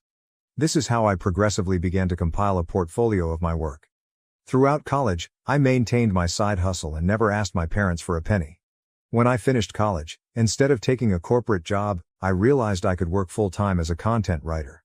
I was doing well since I had numerous clients and long-term professional ties with them, allowing me to work on multiple projects. Having a respectable freelancing business not only gave me financial independence, but it also enabled me to explore the world as a digital nomad. Traveling helped me heal from my past, even if it was not easy. I saved as much money as I could and took a gamble on myself. I've seen a lot of the world over the years, but there's always so much more to see. My grandma was the only person I considered family throughout all of this, and I cherished her. She was quite unhappy when I moved out, but she knew that I needed to be self-sufficient. Despite my tight schedule, I made it a point to be available for her whenever possible. On weekends, I would pay Mom a visit, frequently eating meals or simply sitting on the porch, absorbed in chats about everything from childhood memories to current events. On weekends, I would spend full days assisting her with household tasks or taking her to the neighboring park for a leisurely walk. I recently completed one of the most important assignments of my career. While I can't reveal the name, I was extraordinarily fortunate to write articles and product descriptions for them. After the job was completed, I asked the team I worked with to submit great evaluations on my websites, which they were delighted to do. I grabbed screenshots of several of their evaluations and shared them on Instagram, understanding that collaborating with this brand was a big deal. As expected, several other content writers congratulated me on my professional accomplishments, and some even reprinted my article to help get the word out. This is how I began receiving messages from strangers who also wanted assistance with their websites. My family observed this as well, and some contacted me to express their congratulations. My college's principal eventually called me, seeing that I was doing well and inviting me to come to the college for a seminar to talk to students about starting a career as a content writer. I was apprehensive because I'm not good at public speaking, but I decided to take a chance and consented. When I found myself standing in front of expectant faces, sharing my experiences and insights, I felt as if my life had gone full circle. In my speech, I discussed my hardships and how I pushed hard to keep going despite the difficult times. It was a truly rewarding experience to encourage others and contribute to the growth of the writing community. Some of my videos went viral on Facebook as people connected with them. It felt fantastic to be finally recognized for my efforts. Last week, I was asked to talk on a local news program. It was a show about the benefits of content creation, and they asked me to share my experiences and insights with their audience. I was nervous, but yet excited about the prospect. During the event, I discussed my experiences, the value of customer feedback, and how a simple appreciation message may lead to fantastic opportunities. The opportunity to reach a larger audience and encourage more professionals in the area was both humbling and exciting. When it finally aired, I uploaded some of these snippets on Instagram since I was honored to be invited to a TV show. This is how my relatives and cousins first learned about my professional accomplishments. Because my parents never mentioned me to anyone, they had no idea I was working with well-known brands and appearing on television shows. This is how word swiftly went among my family. I guess this TV interview must have finally reached my parents' ears, because just a few days later, I was working on another project while keeping my phone on mute. When I finished my work, I checked my phone and was surprised to find 6 missed calls from my mother. I was astonished to see her name on my phone because it had been a long time since she had phoned me. After so many years of stillness, I couldn't understand why she was phoning. I hesitantly called her back, and she answered right away. I asked her if everything was fine, and my mother began to congratulate me. My father, who was most likely sitting directly next to her, also joined in on the chat. He began to probe about my life and well-being, and I responded without much thinking. It didn't strike me as weird until they asked how much I was making these days. I explained that it was none of their business. My father answered, "We're family, so don't be shy about telling us your income." I assured him that I was doing well financially. Hearing this, my mother proceeded to describe how difficult their life was these days, and my brow furrowed in suspicion. Basically, this is how our talk went. "Mom, we're retired now, and we've wanted to renovate the house for a while. It's not in great shape, but we don't have any funds left." Me, "Okay." Mom said, "Your achievement has given us hope. We saw your TV interview today and thought you might be able to assist us out by paying for the improvements. Dad, after all, we are a family. Please do not hesitate to share some of your revenue with us. We genuinely need your help." Me, "Are you kidding me? Why are you asking for money when you haven't even spoken to me in years? I'm not sure what prompted you to contact me, and while I appreciate your congratulations, I won't be able to assist you." Hearing this, my mother began telling me that I was being selfish and that I needed to support them as a family. My father emphasized that as my parents, they deserved to be cared for, and that this was the least I could do. I was so angry at this point that I wanted to tell them off. Suddenly, I had an idea. Instead of simply disagreeing with them, I would teach them a lesson once and for all for thinking they could mooch off of me. After my parents mistreated me for so many years, I told them that I was willing to help them provided they agreed to my demands. My father was curious and asked me what it was. Without hesitation, I made my demand. If they wanted my assistance, they had to openly confess, in front of our family and friends, that my brother was the mastermind behind the false stories that had harmed my reputation. I wanted them to embarrass my brother in front of everyone, just like they had humiliated me by believing his lies and manipulations. I wanted them to accept responsibility for their acts and recognize the anguish they had caused. Hearing about my untenable state, my father began to question the necessity of such an admission. My mother told me that this was all unnecessary and that we could have a private discussion without engaging others, but I stood firm. This was a non-negotiable requirement for any further aid they wanted me to provide. As the tension rose, my father raised his voice, establishing his authority as my father, and began to underline that it was my responsibility to assist my family in need. My mother, in a last-ditch effort, persuaded me to do the right thing and assist them, citing the years they had spent raising me. I couldn't help but see the irony in their sudden attractiveness. I reminded them of the past, that they had kicked me out, and that my grandmother, not them, had reared me. They became increasingly angry, but I told them unequivocally that if they wanted to approach me and request financial aid, the truth had to be acknowledged publicly, and my brother had to face the consequences of his conduct. Since this talk, my parents have been calling me often, but I'm ignoring them. I'm beginning to regret even phoning them back that day. I'd like to know if I'd be a complete idiot if I didn't aid my parents. Update. It's been a crazy week since I last shared my story, and the outpouring of support and encouragement has been astounding. It's encouraging to know that I'm not alone at this moment. I'm happy everyone believes that I shouldn't interact with my parents or even contemplate assisting them after everything they've put me through. I gave them such a requirement since I knew they would be unable to comply. I know they love my brother too much, and even if they've realized by now that it was all his lies, I know they'll never put him through what they did to me. My brother sent me a nasty text message today after my parents tried to call me again and I refused to answer. This is what he wrote. "Hey sis, I haven't seen you in a long time, and I can tell you that every day without you has been wonderful. I heard mom and dad contacted you and you offered them a strange ultimatum. You're aware that they will never go through with it, right? They plainly never loved you and will never hurt me. I admit I lied about you 15 years ago, but it's been a long time. So stop being so self-centered and attempt to move on from the past. You're unmarried and childless, so why not help them out by paying for their home repairs and renovations? Do the right thing and become a better daughter." Seeing the message felt like a stab in the chest. The hubris to reject the difficulties I had encountered and the conditions I had established revealed his lack of empathy. The attempt to guilt-trip me by emphasizing my single and childless situation added an extra degree of insensitivity. His idea that I should prioritize their needs over my own was not only disrespectful, but also demonstrated how little he valued me. Fueled by dissatisfaction and a strong desire for justice, I decided it was time to take matters into my own hands and expose the truth that had been buried for far too long. I sat down to compose an email to my parents and close relatives, detailing the traumatic events of my upbringing and the unfair treatment I had received while growing up in my family home. In the email, I highlighted the tight and restrictive environment I encountered at home, as well as how my parents treated me differently from my twin brother.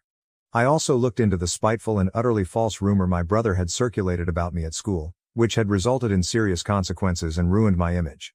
I wrote about how my parents had kicked me out and if it hadn't been for my grandmother, I could have died on the streets by now. Toward the conclusion, I requested that everyone read a message my brother had sent me. I've enclosed a screenshot in which he acknowledged lying about me. It was a simple confession, and I hoped it would reveal the lies that had lasted for too long. I sent the email just an hour ago, and I know what will happen when my parents and brother see it. Next, I'll let you know how my family reacts to my email. Update. It's been a month since my previous update, and a lot has happened. As you may guess, my family erupted when they received the email. My parents have faced criticism from relatives who were previously unaware of the extent of their favoritism and emotional abuse. Many family members contacted me, saying they had no idea about everything and apologized for not being there for me. My brother and dad sent me a bombardment of text messages that became increasingly hostile and aggressive. So I contacted a lawyer, who issued them a cease and desist notice. It basically told them not to approach me again, and if they did, they would face severe legal penalties. I guess this spooked them since they stopped calling me. My grandmother believes I did the right thing by telling everyone what occurred, and she fully supports me. She is the only person who is important to me. Therefore, I'm delighted she has my back. Update. It's been 2 months since my last post, and I'm pleased to say that everything is going well in my life right now. Professionally, my article writing business has thrived. Invitations to speak at seminars and podcasts continue to come in, confirming my status as a renowned expert in my field. I'm as close to my granny as ever. I recently took a 1-week sabbatical from work to spend quality time with her. She is into gardening these days and has taught me a lot about the many flowers and herbs in her yard. My favorite and most cherished memories are of spending time with her, whether we were sharing meals, having profound conversations, or simply enjoying one another's company. My family hasn't contacted me since they received the letter from my lawyer, So I'm glad they're staying away. Personally, I've started attending to therapy in the hopes of working on my own recovery. For the time being, I believe this is the final update. Thank you very much for your support. Dad wants me back to avoid my grandpa's financial penalty after kicking me out and lying about the rent. At the age of 14, I, F21, lost my mother. I was 17 when my dad got married again. In addition to my stepmother's daughter, F15, they also had a boy, M3, and a tiny girl recently. I've been working since I was 16 in order to save money for personal purchases. When I turned 18, my father told me that although he would still pay for food and other necessities, I was now an adult and should begin paying a symbolic $500 in rent. We argued and I was unhappy, but in the end, I accepted this agreement. Dad told me 7 months ago that I had 2 months to leave because stepmom was expecting a kid and they would need my room. Considering that they both have private offices and that stepmom hasn't had a job since the birth of my baby brother, this was odd. They insisted that I move out though. To be clear, there isn't much drama or conflict between stepmom and me. Who knows, but I don't believe this was an evil stepmom act. I'm actually pretty close to my stepsister. I support her with her schoolwork and help her work through her personal issues. I adore her. To recap, I was at a loss for what to do. I can't afford to live alone because I work part-time and attend college to study civil engineering. In order to find a solution, I called my aunt and asked if I might stay with her for a while, offering to pay the rent. She said I could live with her for free because she was surprised by what my dad was doing, but she also promised to speak with my dad. When Grandpa visited our home the following day, he and Dad had a private discussion. Although I couldn't hear the words, I did hear Dad's irate voice. Grandpa eventually arrived at my room and gave me 3 options. First, I could stay with Dad and stepmom without paying rent. Secondly, I could live with my aunt or with Grandpa and Grandma. Third, Grandpa would pay my rent and other bills while I found a place of my own. He said I could stay with Dad if I wanted to and that I didn't have to make a decision right away. At first I was happy that I could stay since I believed that everything had been settled. However, Dad and stepmom became openly hostile toward me in the days and weeks that followed, and I felt very uneasy in my own house. Cassie, my stepsister, even saw and inquired as to why they were upset with me. When I finally made the decision to move out, I told Grandpa, who promised to take care of everything. He relocated me into one of his rental apartments a few weeks later. Grandpa purchased me necessities like a stove and refrigerator, and the flat is beautiful. He even gave me a check for $15,000, claiming that it would assist me start living on my own and that I could stay there for as long as I wanted without paying rent as long as I was working or studying. My dad and I haven't spoken much since I moved out. Even though I miss everyone, especially my stepsister, he hasn't come, and I haven't gone to see them either. I'm still hurt though. My stepmom gave birth 2 weeks ago. It was pleasant, if a little odd, to visit them in the hospital. A few days later, Dad called to tell me that I should return home since he and the kids missed me. He went into endless detail about how much he regretted asking me to leave. I promised to give it some thought. I went to see my aunt yesterday and shared what Dad had said with her. With a laugh, my cousin said, "I'm sure he does." I wanted to know what he meant. They then disclosed a great deal of information that I was previously unaware of. It turns out that my aunt's house and Dad's house are actually owned by Grandpa. To ensure that no one in the family would have to worry about necessities like food and housing, Grandpa had formed a similar arrangement with all of his children and some grandchildren. I had called my aunt at the time, and she had called Grandpa, who was upset with Dad for charging me rent in addition to putting me out. Grandpa visited our home that day and sternly reprimanded Dad, even threatening to kick him out. The petty part begins here. Do you recall the $15K that Grandpa gave me? Over time, I paid Dad that much in rent and now Grandpa is forcing him to reimburse me. In addition, Dad is being charged $1,200 by Grandpa to cover the rent loss on the apartment where I currently reside. I may be naive, but I was unaware that Dad wasn't earning much money by himself until recently.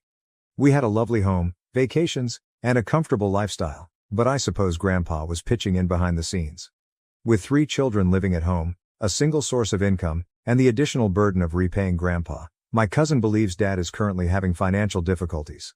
According to my cousin, Dad wants me to return home because he thinks that if I do, Grandpa won't punish me as much. To be honest, I have no idea what to do. Although I've been enjoying living alone for the past 6 months, I still miss them. I miss the life we had before everything happened, and I miss my siblings. But I'm also offended since it appears that money is the true reason he wants me back. First update. Let me make it clear that my grandfather and aunt are from my father's side of the family before I respond to some queries. I don't have a lot of contact with my mother's side. I have uncles and aunts, but they don't live close by, and my maternal grandparents died before Mom did.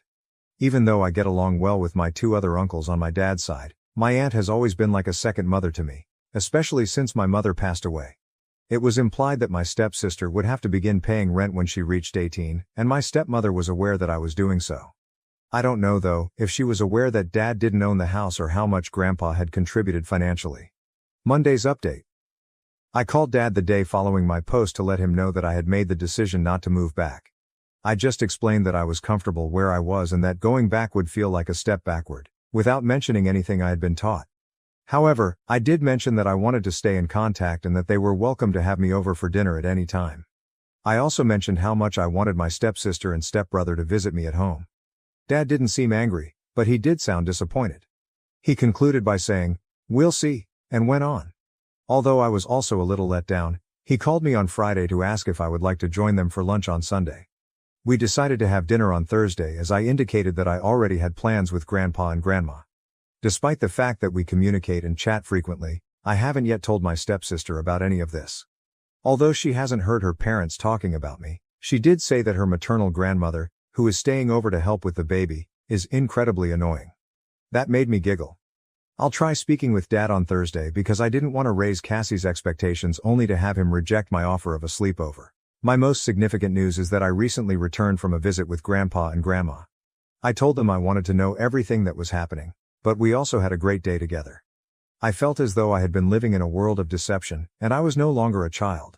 There were a few extra specifics, but the key points were the same as what my cousin and aunt told me last week. Due to Dad's limited savings, Grandpa has been covering many of our essential expenses, such as school, medical care, etc. Grandpa also informed me that prior to her death, he and Mom made the majority of the contributions to my college fund. I feel a little foolish for not recognizing it sooner, but I suppose it makes sense. In order for my stepsister to feel included and have the same possibilities as the rest of her siblings, Grandpa has also established money for them. This man is amazing. I realize how fortunate I am to have him, and I adore him so much. Numerous others have made helpful rather than critical remarks, emphasizing how fortunate I am to have grandparents and other family members who can support me. I'm really appreciative and hope to help others the way they help me in the future. I also shared my concerns about Dad's financial status with Grandpa.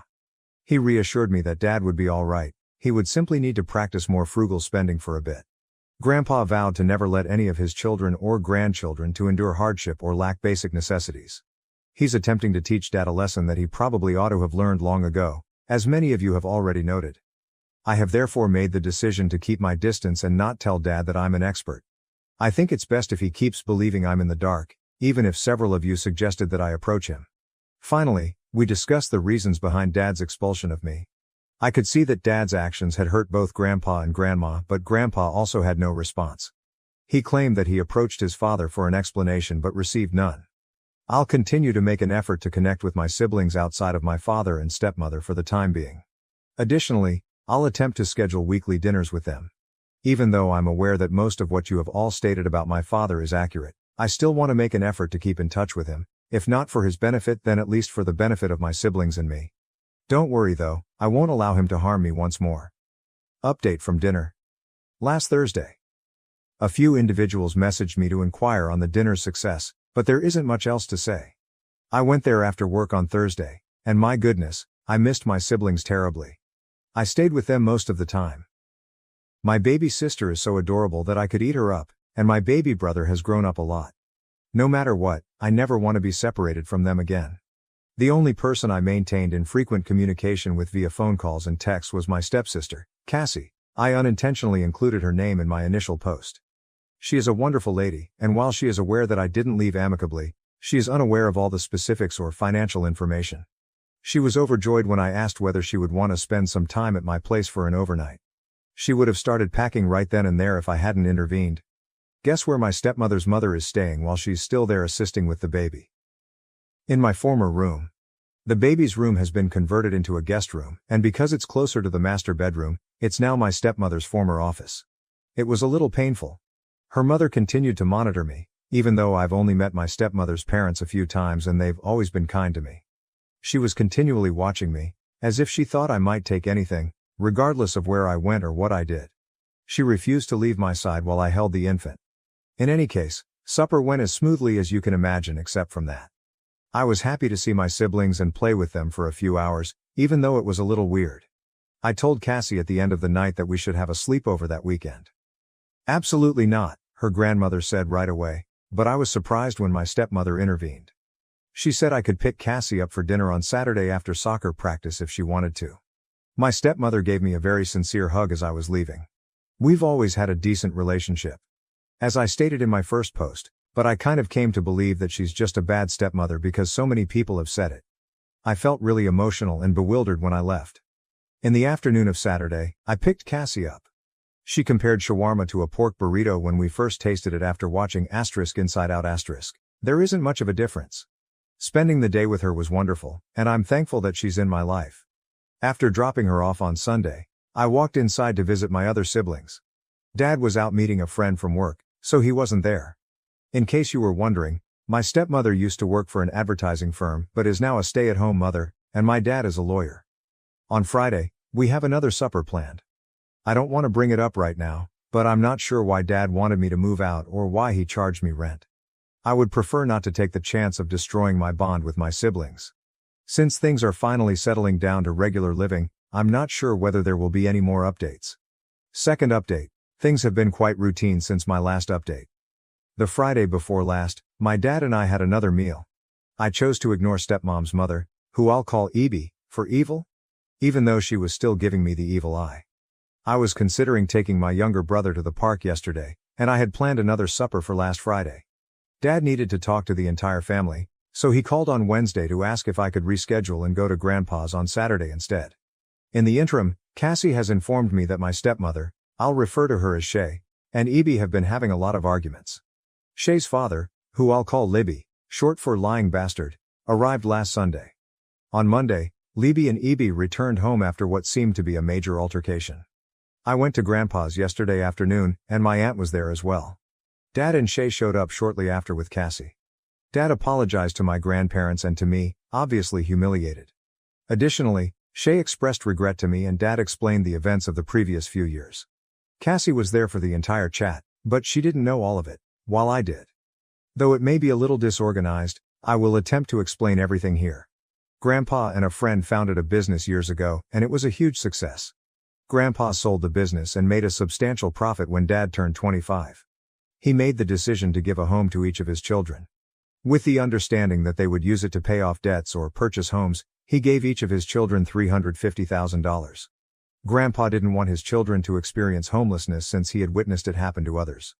But instead of purchasing a house, Dad relocated to New York to establish his own legal firm and grow into a well-known and prosperous attorney. However, things didn't work out so well for him, as you may expect. When he ran out of money and was unable to pay his rent half a decade later, he turned to Grandpa and returned home. Grandpa assisted him in finding employment with a friend. After some time, Dad began to rebuild his life, moved out of Grandpa's house, rented a house, met my mother, and started dating her. After a while, he proposed to her after they fell in love. Grandpa came to them and promised to give them a house before they were married. His other children had already heard about this and approved of it.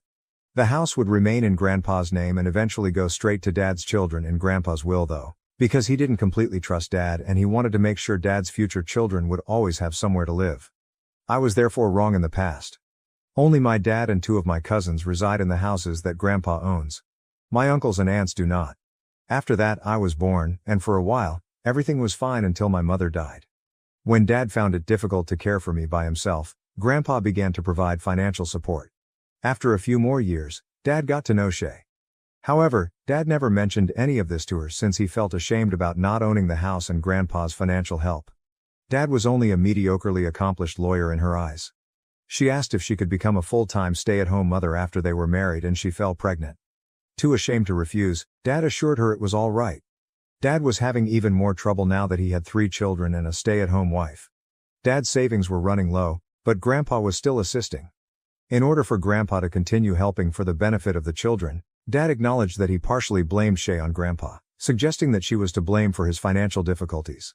Let's now discuss Shay's parents, Leigh and Evie.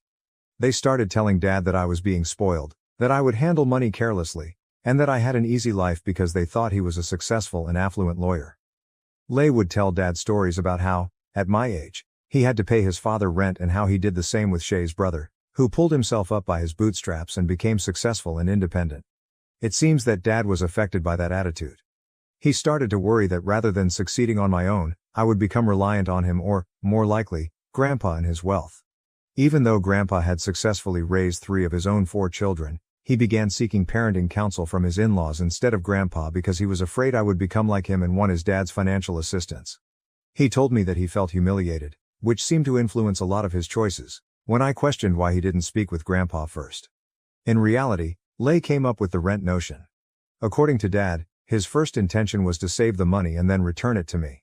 However, Shay was unable to save the money since she had a new child, was unemployed, and had to maintain appearances for her family. Additionally, he misled me at the time by claiming that Grandpa had done it with his children and that it was common for parents to collect rent, a claim I only learned to be untrue 8 months afterward. That fact, however, seemed insignificant at the time given everything else that transpired.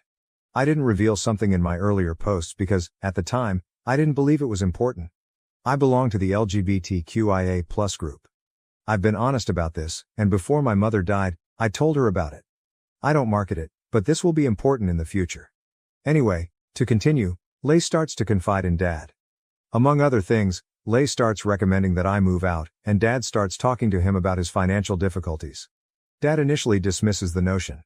Then Dad begins to worry when Shay gets pregnant again. At that point, Lay and Evie approach Dad and offer to assist him out, not just by providing financial support but also by having Evie move in with them once the baby is born. Since Evie would be present to assist with the children, Evie even offers to persuade Shay to return to work.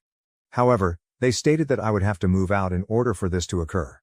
They said that it was time for me to leave the nest, that the house couldn't hold Evie, and so on. Eventually, they persuaded Dad that my moving out would benefit everyone. Dad didn't share any of this with Shay. He just said that he believed it was best for me and that it looked like a wonderful opportunity given the impending baby. At first, Shay was opposed to it, but she gave in to Dad after he played the I know what's best card.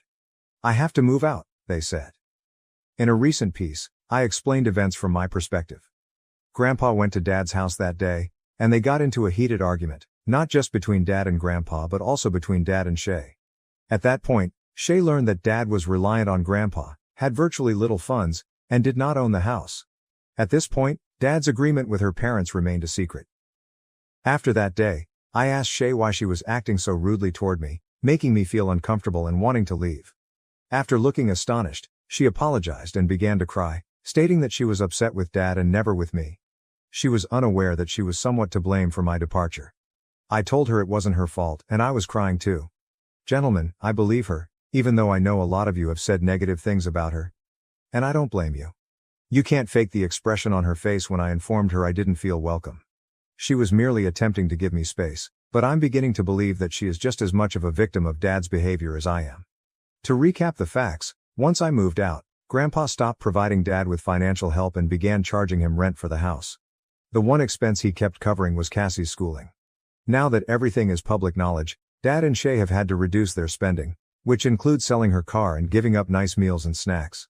They received some financial assistance from Lay and Evie, but Shay was already under a lot of stress and was pregnant. It was evident to me that Grandpa shared my real sympathy for her and her ordeal. He probably had no idea how much anguish he was causing her. I don't know how he will handle the house with Dad. Evie moved home with Dad and Shay prior to the baby's birth. Things appeared to get back to normal after Shay gave birth, but with the new baby, Dad began to feel even more bad about what had happened. He contacted me again at that point, as I had informed you. Let's fast forward to my first dinner with them. After I left, Dad and Shay observed that Evie was acting suspiciously. Although they talked about it, nothing came of it. After Shay continued to talk to Dad about her mother, Dad began to share with her the things he discussed with Evie and Lay, including money, raising children, and other subjects. Shay approached her mother after my second dinner, and they got into a heated argument. Evie apparently yelled something like, "I can't believe you're letting that slur back into your home after getting rid of her," during the dispute. It was at that point that Dad finally understood and recognized what a fool he had been. Evie was expelled. They got into another argument when Lay arrived to pick her up. In reality, Dad wanted to pretend nothing had occurred, keep me around, and discreetly mend our relationship, But Shay stood her ground. She demanded that he tell Cassie and the rest of the world about everything, not just to me. Thus we reached the current time. Everyone was crying, including Dad, my aunt, Grandpa, Shay and Cassie. Grandma simply held me close without saying a word. Dad said there would be no more deceit, no more falsehoods. After Dad and Shay left, I stayed at Grandpa's because I wasn't well enough to drive. I got home this morning, took a long shower and sobbed a lot. Now, I'm composing this to see if it helps me sift through my feelings and make sense of everything. That must be the end of the tale. Right now, I'm not sure what I'm going to do. I feel sorry for Shay and Cassie, sad and enraged. I experience both everything and nothing. Tomorrow, I'll give my therapist a call to see if I can schedule further appointments. Although I've been going every Friday, I doubt I'll be able to wait a full week. Having said that, I guess the person who wagered on evil step-grandmother has won. My parents believed a girl's false accusation and hurt my brother. I escaped a toxic home and fought for custody to live with my brother. I, 14M, have wanted to tell this story for a long time. Please be patient as this is a long narrative. I understand it sounds like a lie, but believe me, I want it to be. This has damaged my family, and I am not permitted to discuss it since my parents want to forget what they did. So, just to be safe, I'm sharing this from my friend's brother's Reddit account. My parents had both lost spouses before meeting. My father split from my older sister Lucy's mother, now 25 years old, and my mother lost her ex-husband in a vehicle accident, forcing her to care for my brother, currently 23 years old. They were both single parents with custody of their children. They met on the beach, exchanged numbers, began dating and were married 2 years later. Let's get into the story. It all began when I was 8 years old and my brothers were 17 and 19. My brother Kirby was in his third year of high school and my sister worked at a grocery store near our home. My parents and sister worked, so I stayed with Kirby. It may seem strange, but the best times of my life occurred when Kirby was with me. I understand that many older brothers do not get along with their younger siblings, but this was not the case for us. I loved Kirby with all my heart, and I know he loved me as well. He always looked after me, played with me, studied with me, and occasionally took the blame for me. One day after school, I waited for Kirby in front of my school. He often came to pick me up because our schools were close. But this time was different. He did not arrive. I waited until 4 p.m., when my sister arrived to pick me up. I asked about my brother, but she didn't respond. She simply dodged the conversation. When we got home, I was stunned by the sound of things breaking in the house and my parents' terrified shouts. When we entered the house, the situation could not have been worse. Kirby was on the floor while my father kicked and threw dishes at him, and my mother screamed horrific words at him. I was so terrified that I refused to leave my sister's side. She escorted me upstairs and instructed me not to leave the room till further notice. I remained there, listening and crying. I had never seen my family like that before, and I am still terrified of them, no matter how old I am. Suddenly, I heard sirens. When I peeked out the window, I noticed 2 vehicles and numerous police officers exiting and entering the residence. A short while later, I heard more shouts and the voice of an officer proclaiming an arrest. I witnessed my father and mother being forced into a police van. My parents screamed and cursed at my brother. At 2:04, my parents screamed nasty things at my brother, calling him a disgusting worm who deserved to die. My mother has always agreed. I went downstairs after they were put in the car at 2:10 p.m., and it was terrifying. Lucy was crying on the floor as Kirby held her in his arms. He was thoroughly bloodied and bruised. After that scene, everything was a blur. I only recall being inside an ambulance in the hospital. It was more like a dream, but my sister disagrees, claiming it was a nightmare and the worst day of her life. About 3 days later, my parents were still in jail for assault and attempted murder. So my sister took a few days off to care for me. Finally, I mustered the confidence to ask my sister what had transpired. Lucy, the first person to ever treat me as an adult, told me the truth. Our brother Kirby was accused of rape by a girl in high school. The girl went to the principal, crying and battered, and accused Kirby of abusing her. Our parents and the girl's parents were summoned to school, and the police were also engaged. Kirby explained to our parents that he did not do that, but they refused to listen and instead supported the girl. So when the police stated they would investigate and do tests, Kirby and the daughter were free to return home. Then something happened. My brother is now in the hospital and he is at risk of developing serious physical difficulties as a result of the abuse. The next day, the police summoned my sister to the police station, where she was required to accompany me. But what they told us was alarming, to say the least. Karen appears to be the girl who filed the report. Karen, if you see this, please know that you are the most horrible person I know. I hope you burn in hell, bastard. You have devastated our life. You filed a bogus report since she and Kirby despised each other at school.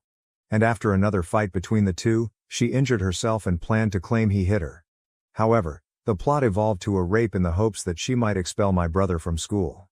However, she made a mistake and told her pals about it on a video call, causing them to chuckle. What she didn't expect was for everyone to turn against her, with the exception of her best friend, who had been sexually abused as a child and was never believed until lately. Karen's former closest friend went to the police station, told them everything, and managed to videotape some of the conversation. After the piranha confessed, the cops questioned Karen. And for fear of being arrested, she spoke the truth. My sister was pissed off. She wanted to kill Karen at the time, but the police talked her down, telling her that Karen's parents would have to pay a fee for the false charge and defamation. My sister thought it was fine, but not sufficient. When we returned home, our parents were present. And as soon as my sister spotted them, she exploded, shouting about everything that had transpired at the police station. They listened in silence, becoming more startled with each sentence. My mother was already in tears by the time my sister finished, and my body remained paralyzed. Then he did the worst thing. He said, "Are you sure about this?" That was the worst use of words I've ever heard. Lucy delivered a lengthy lecture on how they were awful parents for believing in that circumstance without any proof. And my father tried to rationalize that the girl's words were really valuable. But my sister did not contest it, claiming that without evidence, words were meaningless. I understand that many raped persons are labeled as liars when their allegations are unproven, but this instance is different. Karen lied and fooled everyone for petty reasons. I hope you can understand. My father was defeated and the home was silent for several days. It was not the same without Kirby. He was the soul of the house. He was kind and friendly to practically everyone. He always provided us joy. I still don't understand how my folks were so easily seduced by Karen. I despise them for that, and I will never forgive them for their actions. Kirby awoke after a long time, only to find himself in horrible health. To give you an idea, his jaw was fractured, he lost 60% vision in one eye, his arm and wrist were broken, his ribs were severely wounded, and he narrowly avoided puncturing his lung.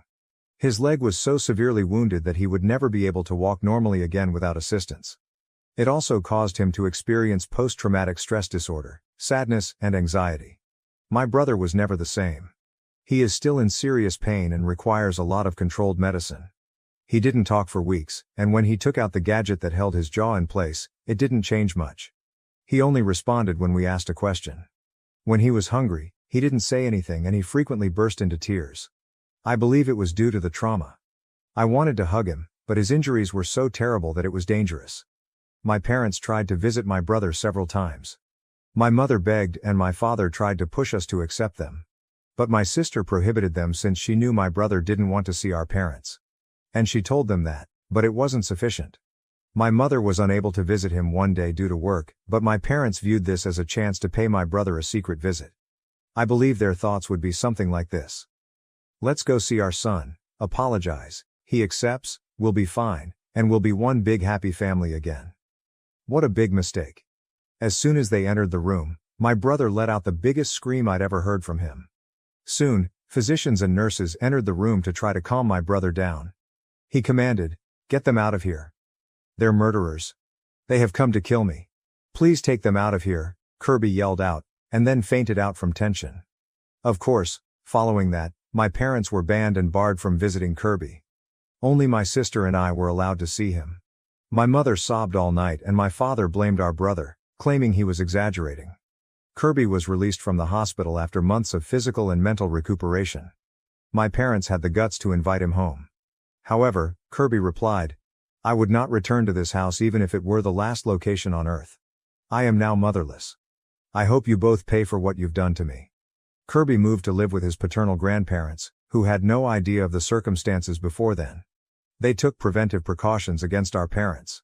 He welcomed my sister and me to visit him at any time, and we did. In fact, I spent more time with him than my parents at home. The final straw came during a family party, when we discovered that my father had lied to our entire family. He informed them that Kirby had dropped out of school to live in a drug-infested environment and had fled home, taking his belongings and the money they were saving for my college. But my parents didn't earn that money. Kirby and Lucy were the ones who raised it for my tuition. Kirby had done several odd jobs and was now saving because he believed I deserved a better future. My sister and I were furious. We informed our family the whole truth and they were startled and unhappy with our parents. My paternal grandparents were the only ones who supported my parents, saying, "It's human to err," and that they had done nothing wrong. They claimed my parents were simply ashamed of their deeds. But no one else agreed. The rest of the family left my parents and proceeded to apologize to Kirby. Fun fact, the next day, Kirby contacted me, perplexed. He wondered why folks he hadn't spoken with in months suddenly came to apologize to him. Karen's parents arrived at our home a year after the incident occurred. They inquired whether Kirby was home, and when we responded no, they apologized for what had transpired before leaving. Later I learned that they had come to offer Kirby compensation, giving him all of the money intended for Karen's college and automobile. My brother thanked them but stated, "I haven't forgiven Karen and never will. If she ever appears in front of me, I'll tell her some unpleasant realities." Karen's parents accepted his statement and departed. My older brother is doing much better right now, although he is still not completely cured. He still has nightmares about that day, which regularly trigger anxiety attacks. Someone should go to him and calm him down. I want to be there for him, help him, and get away from the toxic world we live in.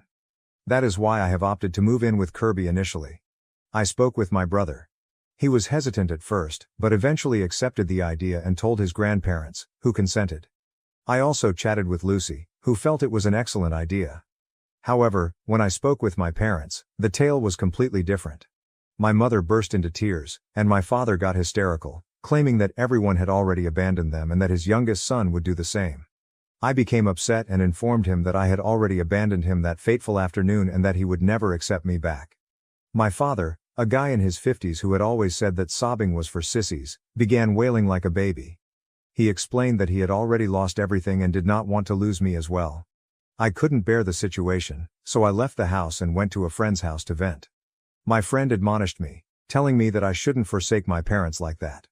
His older brother, Steve, the creator of this Reddit account, interfered and begged him to quiet up, claiming he knew nothing. Steve informed me his brother had a poor mind and pushed me to seek further viewpoints. He introduced me to Reddit and suggested that I post my question here. So gentlemen, what should I do? Update 1. Well, a lot has happened since my initial post here.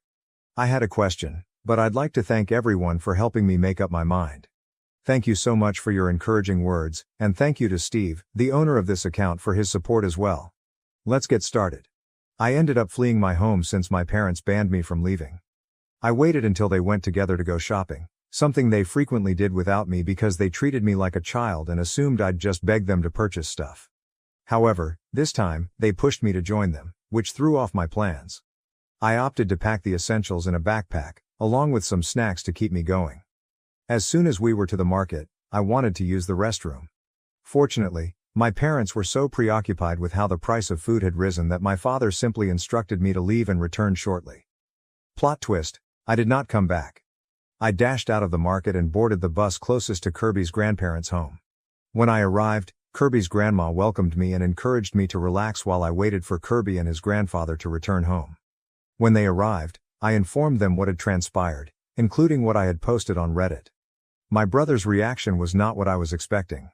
He stated it was highly irresponsible of me to flee, that it was risky, and that something terrible could have happened. It may sound strange, but I enjoy it when he scolds me. Unlike our parents, he genuinely cares about me. I could be gone for 3 days and they would not notice. In truth, it had happened previously. They simply became enraged when they discovered this. I took the scolding well and asked if I could stay. My sibling commented, "You will come back here even if I send you back to their house, so you better stay." I was overjoyed and hugged him. His grandparents were likewise thrilled with my brother's decision, but my elation faded when he said that I would have to contact my parents. I resisted, knowing they would come for me, but my brother insisted, saying, "They are responsible for you, and if you don't tell them they can call the police and claim that I kidnapped you and am holding you hostage." I hesitantly called my mother. She barely responded before she began yelling at me and asked where I was. When I told her, they became even angrier, ranting in such a harsh alien tone that everyone around me could hear. I could have stood there and listened to them yell, but I hung up when I noticed Kirby was becoming uncomfortable. Following the aggression, he developed a sensitivity to yelling. He cursed his parents for what they had done to him. I became enraged and threatened to take me by force, but my brother responded, "They are aggressive but not idiots. They are aware that I have a protective order against them. If they approach, we'll call the cops." How mistaken he was. An hour and a half later, they were knocking on the front door, yelling and screaming at my brother for future generations. Kirby's grandparents urged them to leave or they'd contact the cops. This simply made them angry, so they returned to hammering on the door. I wanted to walk down and tell them to go, but Kirby needed me. I had to pull him back because he wanted to confront them and express his fury in person. He harbors a lot of resentment towards them. He even stated once that he intended to kill them slowly and horribly. I agree with the sentiment, but I do not believe he should get his hands filthy with them. Then they burst down the door and began wrecking the house in search of me. At that point, I decided to go downstairs and dismiss them. I was trying to calm my brother down by asking him to stay in the room while I handled the problem. My mother let out the greatest scream I'd ever heard, and my father went silent. After persuading my brother to remain in the room, I went downstairs, and the situation could not have been more gloomy. My father was sprawled on the floor, shivering, while my mother stood over him, screaming and calling out to him in vain. I noticed that Kirby's grandfather was clutching a taser. I believe we all know what occurred, right? When my mother saw me, she screamed, "Look what they did to your father, call the police. They should be arrested." I replied that if I called the police, she and my father would be arrested for violating the protective order. She ignored me and kept screaming, insisting that we call an ambulance for my father. We disregarded her, suggesting that once my father healed they should leave and never return. When my father finally returned to his senses, he was unusually silent, defeated and beaten. My brother quickly appeared downstairs. My mother instantly assaulted him verbally, resulting in a heated argument. She began blaming him for everything, claiming he was the reason all of our family had abandoned her and that her children had turned their backs on her. She blamed herself, claiming that she was an innocent woman who went to church every Sunday and did not deserve to go through this. I'm not sure what she meant by it. Nobody would feel sorry for her simply because of that. Kirby remained mute throughout her screaming crises, but she eventually crossed the line. She stated that he was meant to apologize to them for destroying their lives and inform everyone in the family that he had forgiven them. That was the limit. Kirby, furious, slapped her so hard that she tumbled on the ground. My mother began screaming again, but Kirby told her to stop or he would crush her teeth with the base of the cane. He screamed, letting out everything he'd been holding in for years, how unhappy they were, how they dug their own graves, and how they didn't deserve anyone around them. He further stated that when they died, he would make a point of peeing on their coffins. My mother became enraged and attempted to punch Kirby, but I shoved her against the wall. She began ranting at me as well, claiming I would go to hell for abandoning her and referring to me as a dirty lesbian who would also go to hell. For perspective, I am bisexual, and I made the mistake of informing my parents. Surprisingly, my father was fine with it, but my mother was furious, claiming I was destined and even forbidding me to be bisexual. She introduced me to her church friends' daughters, which made them uneasy. The strange thing is, when I told my brother, he just remarked, "So, you give me a nephew? Let's stay cool." My brother then began demanding them to leave and pay for the damage they had done to the house, or we would file a complaint. My mother laughed, stating that I wouldn't have the bravery to report my own mother. I replied, "What I have most is courage, and I would have the satisfaction of seeing you arrested again." She made excuses, claiming we didn't have proof, but my brother shut her down, pointing out that we had fingerprints, video evidence, and even footage from security cameras. It took her a long time to accept defeat, but they eventually left. But my brother wanted to add one more jab. As my mother entered the car, Kirby exclaimed, "Hey, I wish you could have died in my father's place." In response, she flashed him the middle finger and screamed as she climbed into the car, making my brother laugh, a triumph laugh, as if he had just won a long round of his favorite video game. Soon later, our sister called to say our mother had informed her she had been assaulted by Kirby and needed to bring me home to fix me. My sister, on the other hand, expressed her pride in me for standing up to them and joked that Kirby should have broken the cane over their heads. Now I'm living with my brother, as I've always desired, and it's been amazing. He's determined to acquire custody of me and has threatened our parents to give it to him in any manner. My mother is resolute, stating that she will not leave me with an abuser. She presumably thinks I am bisexual because my brother molested me. How crazy is that? I believe it is only a matter of waiting for her to succumb. For the time being, everything appears to be proceeding as planned. I had a passionate talk with my brother before he fell asleep. He was thinking about what life might be like if his father was still living. I informed him that his life could have been a little better. But he said, maybe. Maybe not. If he hadn't died, I might not have experienced the aggression, but I wouldn't have my two angels in my life. Then he kissed my forehead. I must confess, that was very lovely. I hugged him. I adore him, and I am confident that we will always defend each other. Thank you to everyone who has supported me. I hope nobody has to go through what we did. For those who feel our narrative is untrue, I wish it were. I wanted us to be a good family that accepts and protects one another regardless of the circumstances. However, this can only occur in my dreams. See you folks, maybe I'll update with the outcome of the procedure, so see you then. Update 2.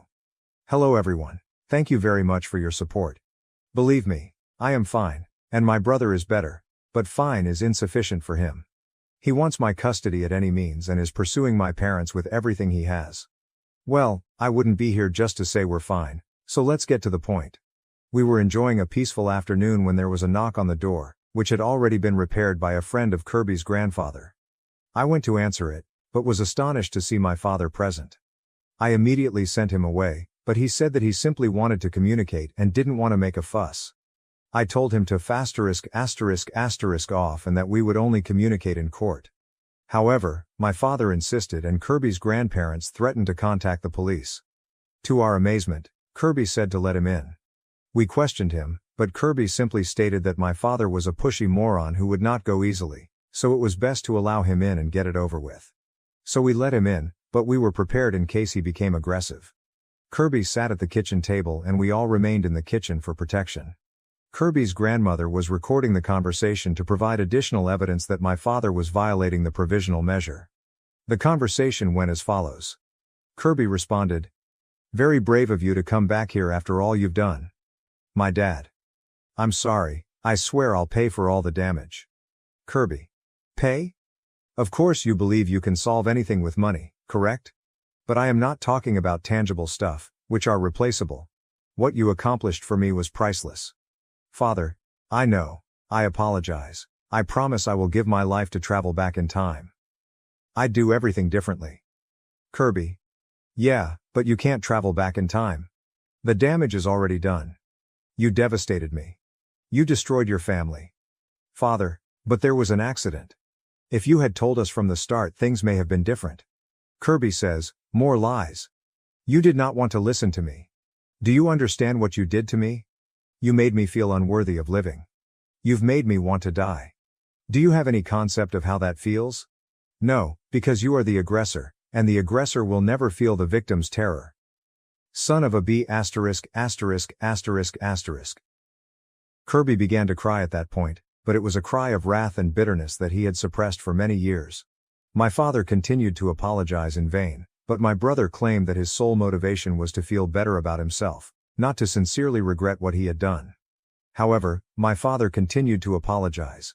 To the point where my brother issued his ultimatum, despite the fact that he was on the verge of another anxiety attack. Kirby asks, "Do you want forgiveness? Here's what we plan to do. You are going to grant me custody of my brother. You'll pay his child support, and you'll never try to get close to me, him, or anybody else again. Or else I will make your days a miserable hell." My father agreed immediately. I'll tell you, I don't feel sorry for him, but I've never seen him so defeated as he was at that point. I believe the shock of his deeds finally hit him hard, but I feel no sympathy for him. He deserves it. He deserves to feel the pain he has caused our family. He left shortly after, stating he was going to try to persuade my mother to relinquish custody of me. He too appealed for forgiveness, but I simply ignored him. My brother burst into tears the moment he went out the door. I believe his courage had gone at that point. He began crying and collapsed to his knees on the floor, hyperventilating and sweating cold.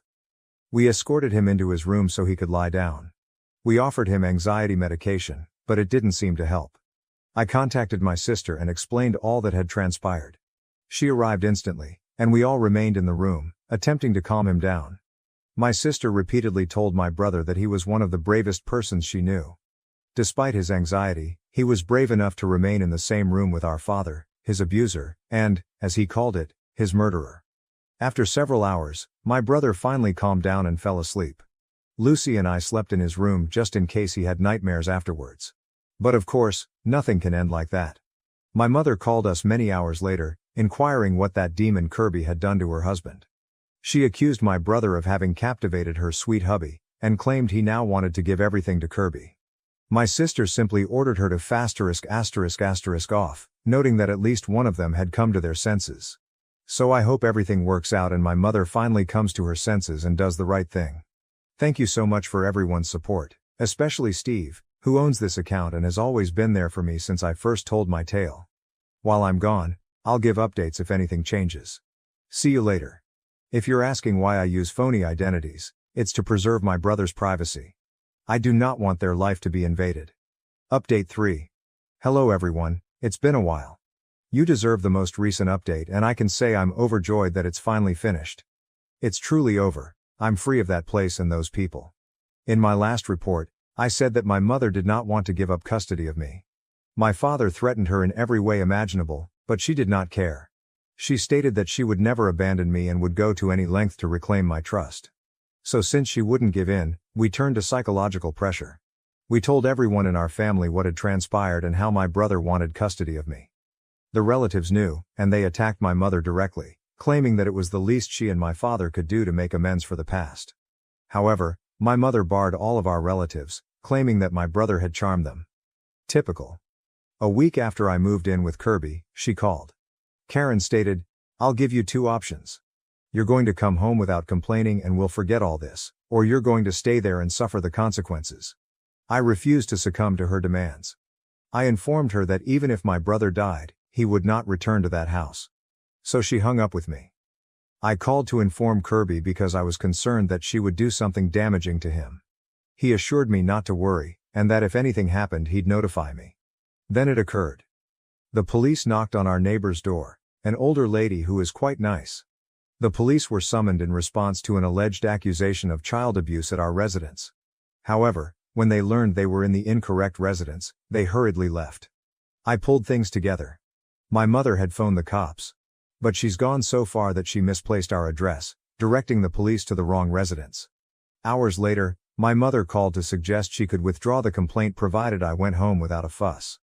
Of course, I told her to go to hell and hung up. My brother apologized to the neighbor for what transpired. Then he decided that since my mother wanted to play dirty, we should play dirty too. We utilized our final weapon, our maternal grandma, the person my mother despises more than my brother. It was tough to get her contact information since, sadly, our grandma despises me and my sister for reasons we cannot control. It was tough to get her contact information since, sadly, our grandma despises me and my sister just because we are our father's children. Yes, she is the traditional grandma who has a favorite grandson, in our case Kirby, which provided us an unfair advantage. We eventually discovered her after searching for her phone number or address. So my brother called her and told her about everything, from the assault to our current situation. When asked if she could help my brother, Grandma's sole response was that she would be here as quickly as possible. And believe me, she arrived in our city an hour and 30 minutes later, which was okay because my brother had simply asked her to call my mother. And she agreed to the bargain and went straight to my parents' place for a surprise visit, which my mother absolutely despises. She called me and Lucy and asked if my brother had anything to do with it, which we disregarded. Her reaction was even enjoyable.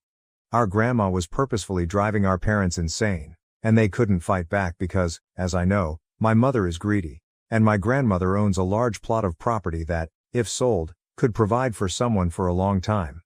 That's true, my parents are not only fools and psychopaths, but also greedy. I believe my brother must have married into the wrong family since it is simply inconceivable. And after 2 weeks of misery for our parents, my mother finally asks when she'll leave. She stated that she would only go if my mother relinquished custody of me, with which my mother disagreed. She wanted our grandmother to depart, so she played the final card. Either my mother would relinquish custody of me, or she was entirely out of will, son and money. Guess which one won? So we went to court, and if looks could kill, My parents would have already been buried. The judge became agitated as he recounted the events of the past, wondering how my parents escaped justice so easily. Unfortunately, in today's world, money is more valuable than a person's sins. My father even hid his face, but my mother was there, unconcerned, convinced that she had done nothing wrong. I believe the most stressful moment was when Kirby and my mother confronted each other. Believe me, if you were there and seen the stares they gave each other, it was scary. I sometimes forget that these two once lived together. My mother may appear regular and friendly, but she is deceptive and manipulative. If you do or say something she disagrees with, you are perceived as a threat and heavily reprimanded for it. My brother, on the other hand, is so open-minded that it nearly scares me. He can make friends with just about anyone. If you see a young man with a cane and smiling and waving, it's probably my brother. So why can't I grasp how these two contradicting beings share the same body? Returning to the process, it was both complicated and speedy. After all, my parents were unwilling to fight for me, so our lawyer reached an agreement in which I would live with my brother and my parents would be required to pay a very significant alimony. My mother questioned why they had to pay child support since I was now my brother's responsibility, but my father and grandmother advised her to shut up and accept the deal. We eventually obtained it after a long and stressful process. Now I can live with my brother and they will have no control over me. I erased my parents' contact information exactly 30 minutes after receiving the results. I don't need it anymore. They will now become a part of the past that I would like to forget. But wait. There's more. Our granny had an epiphany before she went. My mother had never been mentioned in the will. Our grandmother took her away soon after she married my father. It was even funnier. She essentially swapped it for something she'll never have.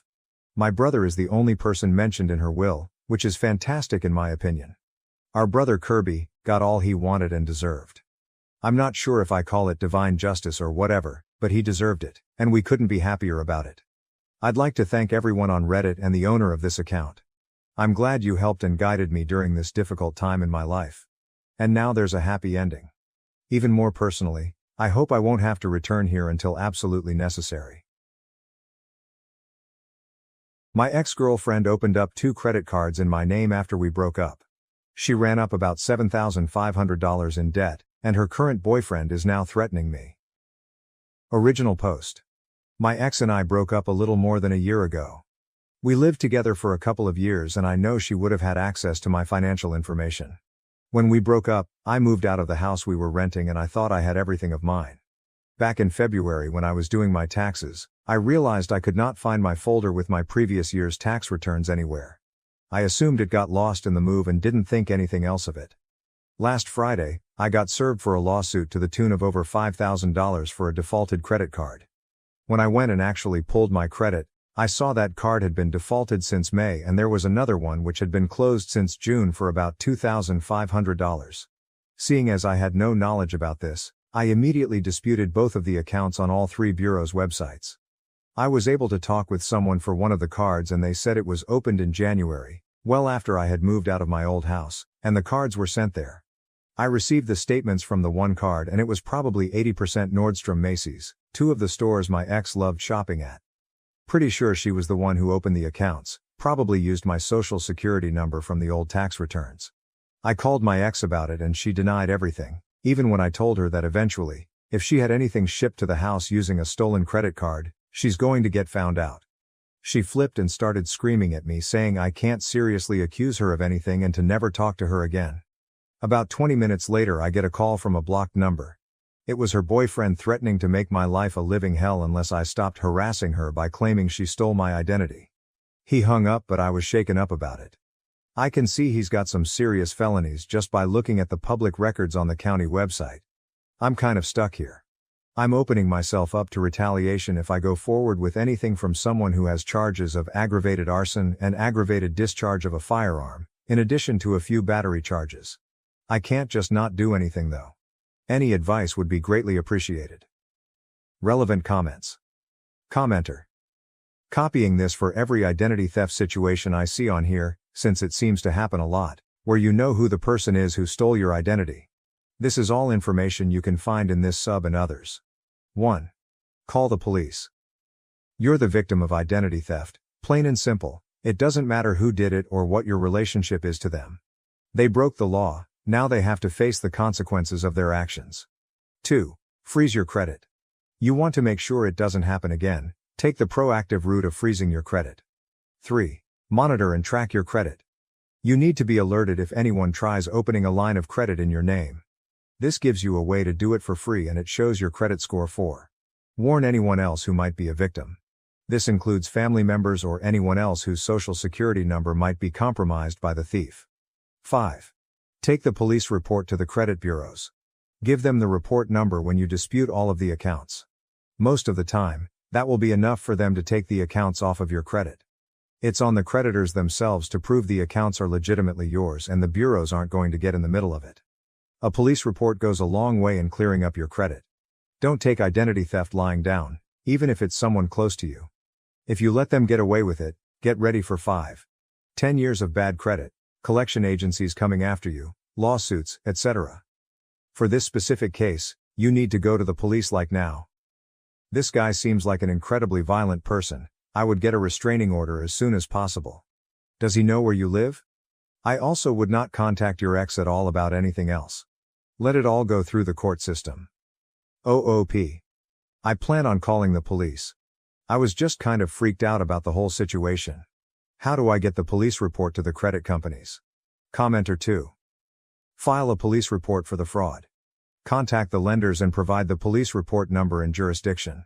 Let the police bank sort it out. Provide all that info to the lawyers that filed the suit and bring it all to court. Do not skip a court date. Update. I followed the advice in the comments and went to the police. Quick and painless process. I was in and out in maybe 30 minutes with a report number. I never received another call from my ex or her BF. I gave the report number to the credit card companies and the credit bureaus.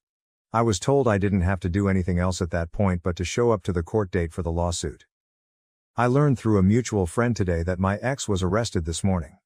Apparently the county put out a warrant for her last week, pulled her over on the way to work.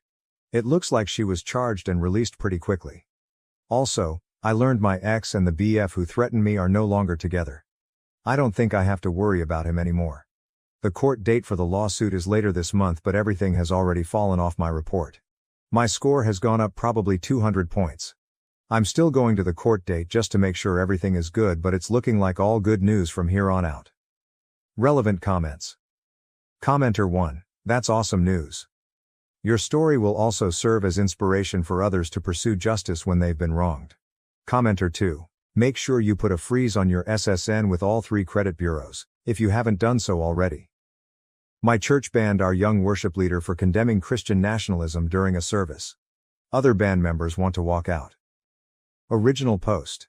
My church's youth group has a youth band that leads worship during youth, but the church also has them lead worship on Sunday mornings every few weeks, to promote the youth band when the usual worship team has a week off. I'm not in the band, but I often help with lyric PowerPoints along with another girl, but not when the band plays on Sundays. The main singer of the youth band is the daughter of a youth assistant, and the daughter is an assistant too. We'll call her Emma, she's 20. I'm writing because of what happened the last time the youth band led Sunday worship on 6/30. That led to Emma and her family leaving the church. In between one of the songs, Emma said she felt led to say that Christian nationalism wasn't of God, because forcing people to believe went against the basis of Christianity because God gave free will and too many Christians forgot that. She also said there would be no short and narrow path if people were forced to walk it before saying Project 2025 was advertised as Christian but resembled nothing of God, because God never forced people to believe in Him. No one confronted her or anything as it was brief, and they played a few more songs along with the closing song after the pastor finished his sermon. But when we got to youth on Friday night, Emma and her mother weren't there. And we were later informed, by the youth pastor, that Emma and her mom would no longer be helping the youth before a bunch of stuff about giving others the chance to be lead singers because Emma had left the church. However, word got out from one of the band's players that Emma told the band that she got banned during the week and that her parents left the church with her, so they already knew before we found out at youth. The reason I'm making this post is because of a conversation I had with the band and other PowerPoint girl. The same Friday the youth pastor announced it, and the conversation was private from the rest of the kids. Long story short, the band is upset about what happened to Emma, and they've been throwing around ideas on what to do. The one they're heavily considering is a walkout the next time they're scheduled to play on Sunday after playing the intro song, Service opens with an intro song before someone comes on stage to welcome everyone before worship continues, and they would voice support for Emma before walking out together. They haven't told anyone not associated with the band because they don't want anyone to spill the deets. But the main thing we're debating is repercussions from our parents and whether or not it's worth the risk. There's likely a few weeks until the band plays on Sunday again, and they still haven't decided on a new lead singer yet. I also want to add that the church didn't upload the worship portion of the service with Emma and only uploaded the sermon from that day. They always include worship on their YouTube upload of the service. Most of the concerns were around tuition punishments, as some of them have their parents helping pay, but they still want to do something. And while I'm not in the band technically, aside from coordinating PowerPoint lyrics occasionally, I figured the least I could do was get advice from other adults anonymously, because we don't want to ask our parents for obvious reasons, and maybe others could see more pros and cons that we can. I appreciate any advice that anyone gives and will relay it to the band too. Thanks to anyone who read this too. Edit. I forgot to add this detail in my post, but the pastor of our church has used the pulpit to speak politics in the past and has even mentioned support of a presidential candidate on numerous occasions, along with other political topics on occasion too. Roe v. Wade and gay rights. So while I agree that politics probably shouldn't be spoken in church, some of the band said that Emma was tired of the often political topics being brought up during sermons, thus why she said what she said. First update. I want to thank to everyone who commented on my original post, because it was way more than I expected, and many of you had really helpful advice. This is a small update with some really surprising things that happened since. First, the band is still going through with the walkout, and they're keeping it within the band so that no other kids tell their parents who might tell leaders. It would have been awesome to include others, but the risk of the church catching wind was too great. Second, we have a date of 8 quarters when the youth band will do worship for the adults again. Third, the youth pastor appointed a singer from within the group who will take turns singing on Sundays with future participants in the coming weeks. Fourth, the new singer agreed that the church's handling of Emma was BS. Fifth, and most exciting, 2 of the band members told non-religious relatives about the situation and fear of punishment, and they agreed to come to the service and let them head to their cars in the parking lot straight from the walkout, for safety. They won't leave the lot in case some parents try to claim kidnapping, but will be in their cars if all goes well, and the rest of us are going to ask our relatives too. Sixth, one of the band members told a teacher they knew from school who's thinking about coming and walking out too. And seventh, one of the band members wrote a little something that the lead singer will read before they walk off stage, and it would be great if anyone with editing experience could help to make it clearer or provide advice on what to add. They tried to keep it short. I will make a post about their write-up in the near future. Here's how we hope it happens. The band will play the opening song, which officially starts service, and usually lets people know it's starting. Many make their way from the foyer during the intro song. And after someone gives the welcome prayer after the opening song, the lead singer will then give the speech before the band walks off stage, and I will walk out with them from the pews along with relatives' friends. One relative said she might bring some people she knows too, which could make more of a statement to the church to see adults leaving too. One of the relatives will also record the whole thing in case any parents don't react well to it, and I will update after it happens. If anyone has any further advice, it would be appreciated, and I'll bring it to the band. Most of the band, outside of 2 seniors, aren't old enough to vote this year, but this is a chance to stand up for what's right against something that is adamantly infusing itself into Christianity, Christian nationalism, and making Christianity lose all of its respect in our opinion. We don't expect change to happen in the church as a result of our walkout, but it's a small thing we can do to say we did our part when faced with it ourselves. Another commenter put it best when she asked if we'd be able to live with ourselves if we did nothing, and the answer has been no for us so far. I also want to add something I forgot to clarify in my first post.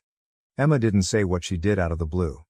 She had been vocal about the pastor talking politics for some time according to the band, and I've seen much of it too. However, a lot of people sent DMs disagreeing with the band's decision. So before I get into it, I want to give specifics of what the pastor has done. The pastor mentioned Trump from the pulpit numerous times, including the aftermath of the 2020 election, to voice discontent over the results.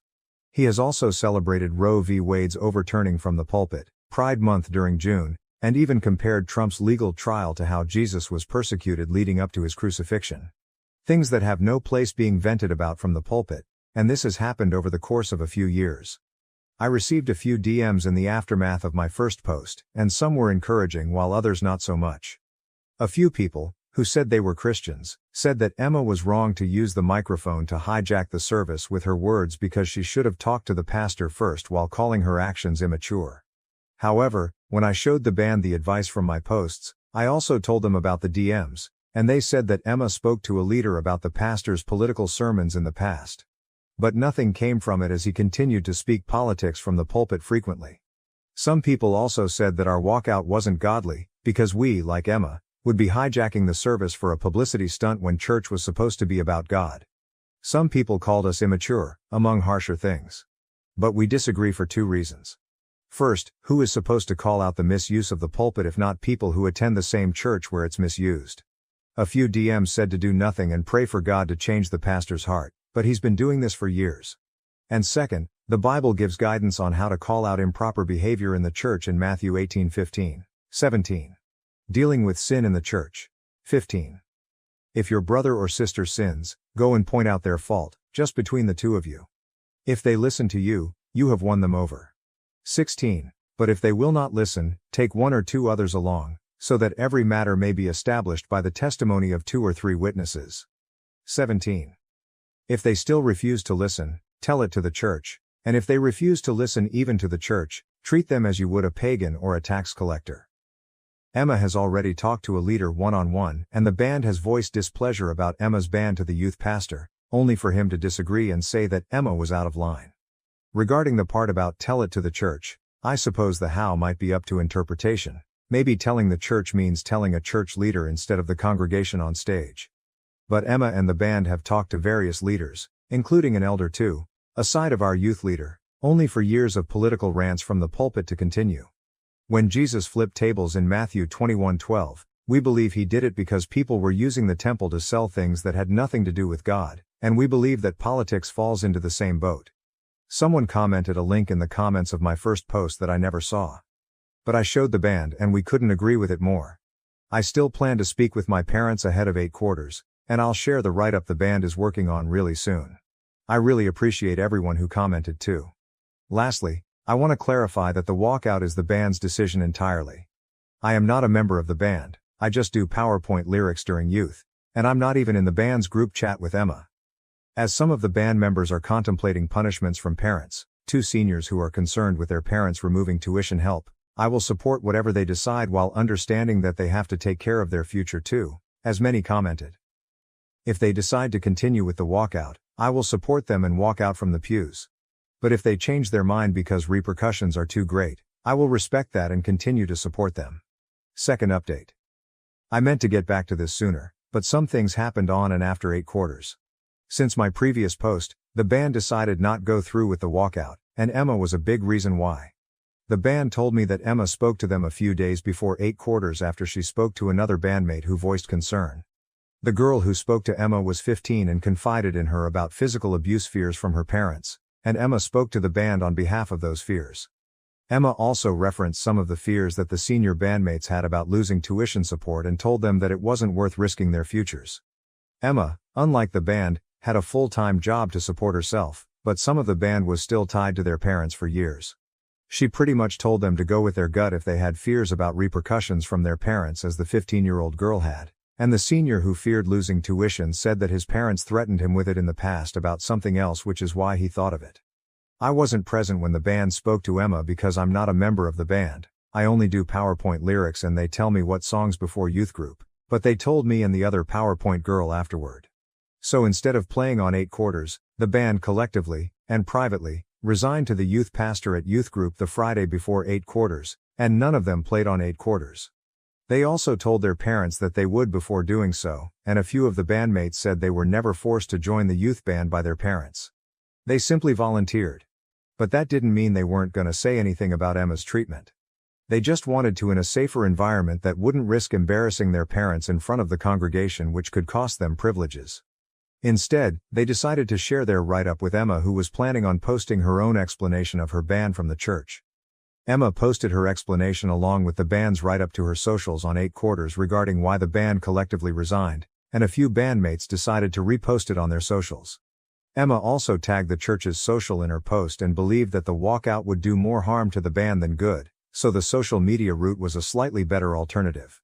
Not as many people will see it, but we believe potential rumors and gossip might do their thing. A few of the bandmates also told their parents that they would no longer attend that specific church. And while a few of them argued with their parents, perhaps it was less than the would have been backlash of embarrassing them with a church walkout. The 15-year-old girl ended up attending church on 8 quarters, but the seniors didn't, although they ended up returning the following Sunday. None of them, including myself, have attended youth group since the Friday right before 8 quarters, and I didn't attend on 8 quarters either. 2 unexpected things also happened. I received a DM from someone who said that they were from a Christian news outlet. And while I never heard of their outlet before, they asked permission to share the band's story in one of their newsletters anonymously, not including the band's names or the churches, and the band said they'll pray on it and weigh the decision. Additionally, a pastor reached out in DMs and said that he was encouraged by their story. He also said that pastors were supposed to hold each other accountable and asked for the name of the church so that he could reach out pastor to talk, but Emma and the band are undecided on this at the moment. They said they're going to pray on it along with how it's important to make sure it's a real pastor and that no harm will come to the church, and I told the pastor that I'll get back to him. Emma also told the band that her parents haven't talked to her much since her church statements, and that's because of arguments that they had. Some people thought that Emma's parents left the church in support of their daughter getting banned, but that wasn't the case. Her parents were banned too, and Emma said they didn't appreciate being blindsided by Emma's statement and received some backlash for them. Emma still stands by everything she said, but they aren't talking at the moment. The last thing I'll say is about me and how I feel about everything, and I'll leave the band's statement from Emma's post afterward. This was the last straw in a long line of stuff for me from this particular church, but it goes further than that. I struggle to understand how parents can care more about church appearances more than the needs and desires of their kids, and I'm not talking about bad things. I'm talking about normal things, and Emma's statement said it better than I could. Emma said that God gave everyone free will, but the 15-year-old girl vented about physical abuse in regards to not wanting to go to church in the past, and that is the opposite of what God taught. God didn't force people to believe in Him, but some parents take away privileges if they refuse to fall in line with God and their church. I barely even have any friends myself, and I'm not even in the band group chat. The band told me everything secondhand and none of them are my friends. They hang out together outside of church, but I only have one other friend from church because I've been homeschooled for all of my life because my parents think public school is too secular.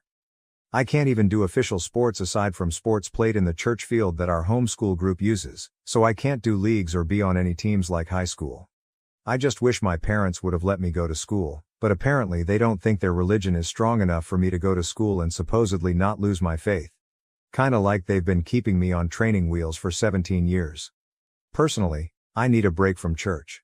I know not all churches are bad because the one I happen to grow up in is questionable, but I've decided I'm not a Christian because I said the salvation prayer when I was like 7 or 8, and I don't think that counts.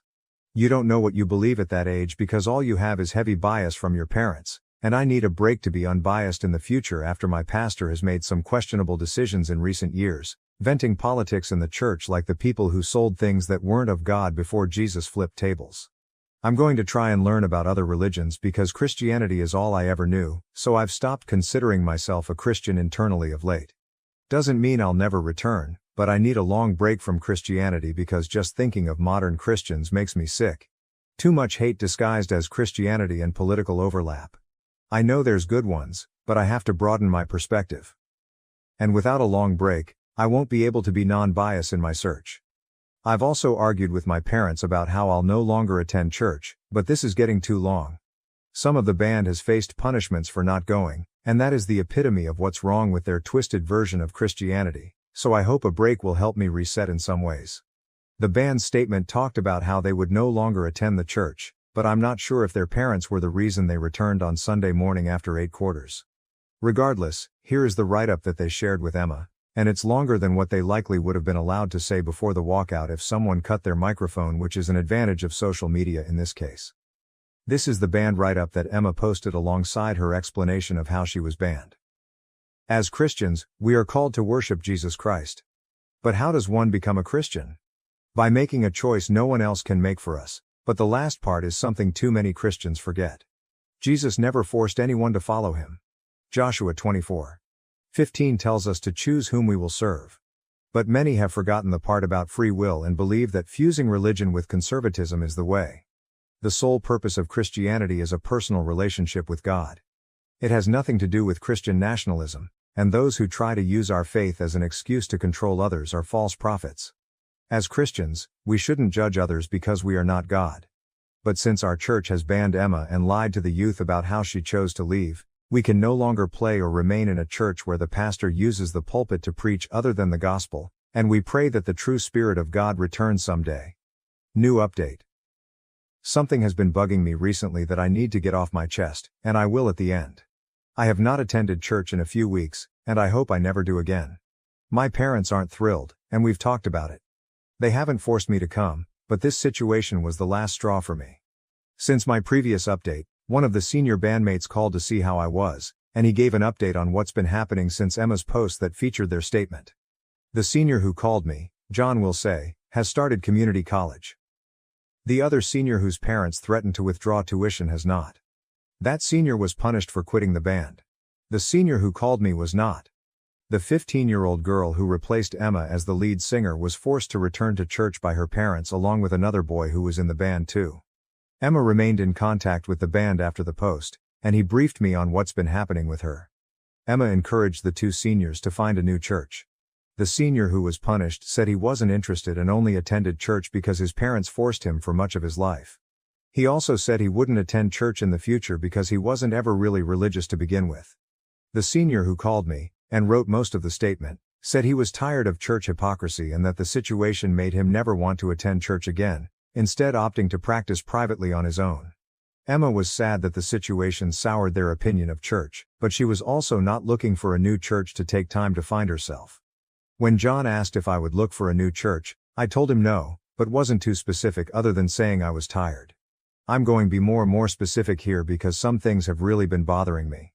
A lot of comments said that we gave them hope for future generations of Christianity. But just reading that pissed me off personally, and I'm going to be more blunt than my previous posts. Personally, I hate modern Christianity in this country. I know it's not God's fault that many Christians are so hateful these days. But my distaste goes years before this incident because I feel like I never had a childhood. I'm fucking homeschooled for all my life because my parents think public school is too secular. Don't have many friends besides one, and my social skills suck because my only exposure is Sunday service and youth group twice a week. They police what I wear because of purity, and they didn't even let me do sports or anything fun that kids do growing up. But more than that, I'm scared with no one to talk to. My parents based my entire life on a religious that has no proof of its existence whatsoever. And when I tried to voice my fears in the past, they say I should know better, which is not substantial evidence. What's gonna happen when my time on earth ends if there's no God or judgment day? All of my life would have been wasted on invisible beliefs, never truly living to please something that doesn't exist. I'm honestly terrified of that. Who am I to blame one day if they were wrong? I won't be able to blame anyone because it'll be too late. That doesn't seem like a way to live life. It's already too late for me to have a childhood. I just hope someone can ease my fears until I can afford to talk to a professional, so I'll keep my DMs open for any advice despite seeing a few comments calling me and the band cowards for not doing the walkout. It hurts to see comments saying that we gave hope for future generations of Christianity because Christianity is my parents' reason for never giving me a childhood. I'm done with Christianity because of that fear. I don't have enough substantial evidence to base my life on a what-if invisible God, and I'm already 17 having barely lived at all. I want to go to college, live a little, sometimes drink and date someone not in church because it's my last chance before 9-5 working for the rest of my life, but I can't do that with constant guilt from purity and everything else extreme Christians try to guilt you with. Many thought I was passionate about Christianity from my last posts. But to be honest, I've hated Christianity long before this mess as a result of my distaste for homeschooling. It just felt good to be able to stick it to the church with the band's walkout idea and eventual post, using their scriptures against them for a change. But by no means am I passionate about Christianity when so many people use it to control lives like mine through homeschooling, and I hate that I know so much of the Bible too. And when you add how hateful and politically infused it has become in recent years, I want nothing to do with it because I don't want to be associated with it. Am I the asshole for hiding my boyfriend's anime body pillow while my parents were visiting? Original post: my boyfriend, M32, and I, F27, have been together for a year. He's only met my parents once over the holidays last year because they live pretty far away. They've been visiting this past week, and since he and I just moved in together, they were excited to see our new place and get to know my BF a little more. We have an extra bedroom, and this has become my boyfriend's gaming room for the most part, but we agreed when guests come over it would be a second bedroom. He really likes video games and anime in particular, so he has a lot of toys and artwork that he's collected over the years from different games and such. One thing he has is this anime body pillow that features a sexy anime girl on it. He also has a mousepad for his gaming computer that resembles a busty anime girl. Before my parents came over, I asked him to take down his toys and stuff so they could be comfortable. I was upset to see that he left the body pillow and the mousepad in place. I don't really feel comfortable with either item, but he's really into anime, so I've always kind of left it alone. But I absolutely didn't think it was appropriate to leave it there when my parents would be staying over.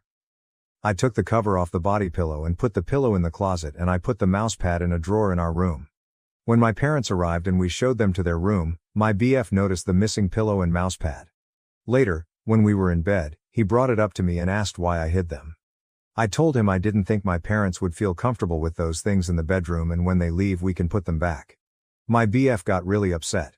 He told me that he feels like I'm ashamed of his interest in anime. He said he spent his whole life feeling like people think he's weird for being into anime, and he didn't expect his own GF to be just like everyone else. The next day I noticed him taking some of his manga books off our bookshelf and putting them into a box. I asked him why, and he said something like, "I'm putting them away so you don't have to look at them anymore." I feel really bad. I feel like I hurt him, but I just really didn't think my parents would feel comfortable sleeping in a room with those items. But now he's just acting so distant and cold, and he's not really engaging with my parents at all. They keep asking me what's wrong and I don't know what to say. AITA? Top comment. Talking mice. There's a huge difference between anime, video game decorations, and sexualized anime content. A busty mousepad and a sexy body pillow would most definitely make anyone feel uncomfortable. I get that it's his space too, but I think a small amount of compromise for a limited time isn't a problem at all. He might see it as you being embarrassed of his interests, but the reality is most people aren't comfortable with sexualized decor. It's not about anime at all. NTA, he really needs to have more consideration for others. OOP. That's exactly my feelings too. There's other stuff in the room that's anime gaming related that was left up, but it was more the sexual stuff I didn't feel comfortable leaving out for my parents. OOP is voted NTA update. Edit, thank you for all of the responses. And sorry it took me a few days to update. I was waiting for my parents to leave so I could talk to my boyfriend about all of this. I read through the comments and it kind of validated something I already was feeling. Sexual decor aside, the way he acted the next day when he was putting the books away really bothered me. I ended up explaining the situation to my parents and they weren't exactly thrilled by his reaction either. I got the feeling after this trip that they don't really approve of him. Which is neither here nor there. I'm 27 and I'm old enough to make my own choices. But above everything else, my parents mean a lot to me. I never get to see them, and it was important to me that my BF would be present and treat them well while they were here. After they left, I drove them to the airport. BF refused to come. I came back from the airport and found a couple trash bags outside the door. Turns out that once I left, my BF started throwing all of his anime things into these bags. I asked why and he said something along the same lines as before, that clearly his interests weren't welcome in my home and he'd keep them in his car until he figured out what to do with them. I kinda snapped. I'd been keeping it together all week for my parents, but I had enough at this point. I told him I never asked him to get rid of his anime stuff, just that it wasn't appropriate for my parents while they were staying with us. I told him this reaction is unfair and he's being manipulative. I told him that this week was supposed to be about him getting to know my parents, but he was too fixated on this anime issue to even spend any real time with them. He then called me manipulative for making him believe that I was cool with his love for anime for the past year when I was clearly ashamed of it. He also said he didn't want to be a part of a family that doesn't appreciate anime. We went back and forth for a while and then I told him we needed space. I wasn't even really planning that, but it came out and it felt like the right thing for me. Well, he then started crying a lot and apologizing and immediately tried to take back what he said, but I was just done at this point. He left eventually and now I'm here in this apartment alone. Well, and the mousepad and body pillow, lol. He left those behind. Anyway. I don't really know if we're broken up officially or what, but it seems to be heading that way. I'm just feeling awful and I almost wish this all happened before my parents visited because I feel like it tainted the whole trip. But yeah. Thanks for the replies guys and for helping me open my eyes a bit. Editor's note: I couldn't decide if this one was concluded or ongoing. I've marked it as ongoing for now, but if people disagree I can change it. After discovering my husband's affair with my best friend, I face loss, divorce, and find new love in a lifelong friendship. Original post, June 5, 2023. OOP and her husband had been together since she was 19 and he was 22. Married for 6 years now with 2 kids, third baby on the way. She found out her dad has cancer. Her mother passed away when she was 12. OOP's husband has been very supportive from day one and suggested that she step away from her job for a while to take care of her family. OOP has her best friend who she knew since they were babies. Both families grew up together. After going to wake her husband up, she discovered her friend's text messages to him from his phone. Realizing it has been going on for 4 months when OOP's husband and her best friend have been lying to her. She tries to figure out what to do next that she knows now about the affair. Update 1.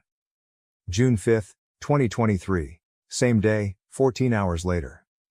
OOP spent a good amount of time gathering and documenting everything she has on her husband and her best friend. Used her dad's hospice care plan as a front cover so her husband doesn't know she knew about his infidelity. She is thinking about going back to work, but working with a lawyer first to get things in order should she move forward with the next steps of her life. Per her lawyer, OOP doesn't have to worry about her inheritance from her parents, which her husband cannot touch at all. While her husband was at work, OOP revealed what took place between her husband and best friend to their mothers, who are now upset about the whole incident.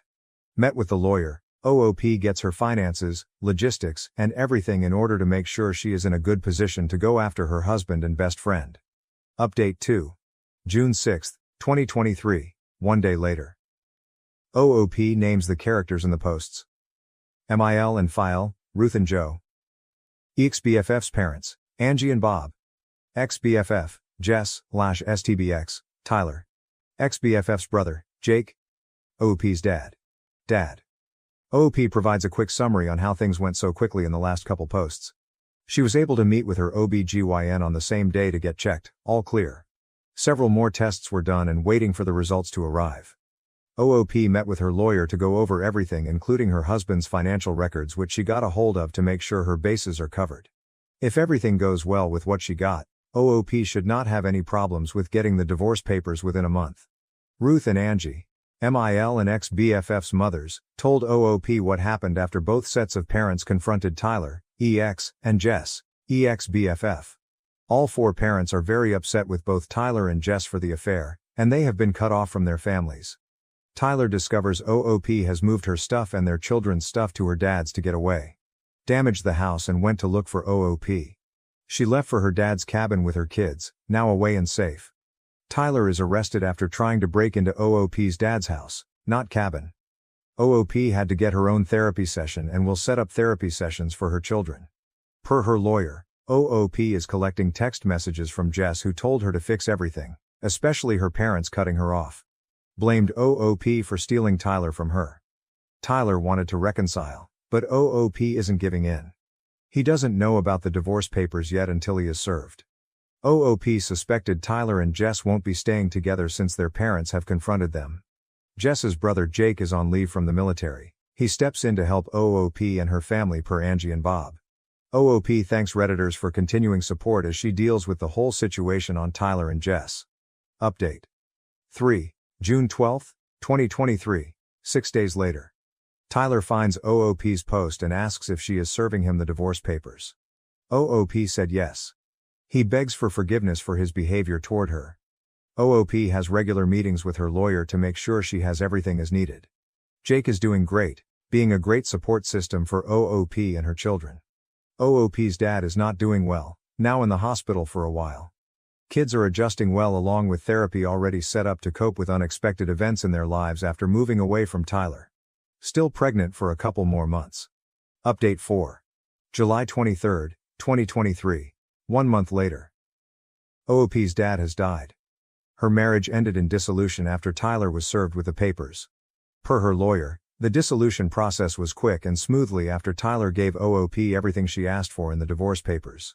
OOP has full custody of the kids with visitations for Tyler. Therapy is going on for OOP and her kids. Still pregnant, but the baby is doing well. OOP's ex-MIL, Ruth and ex-BFF's mom Angie are helping her with the kids. All three women are on great terms with each other. Jake has gone back to his active duties but will be back to help OOP and her children.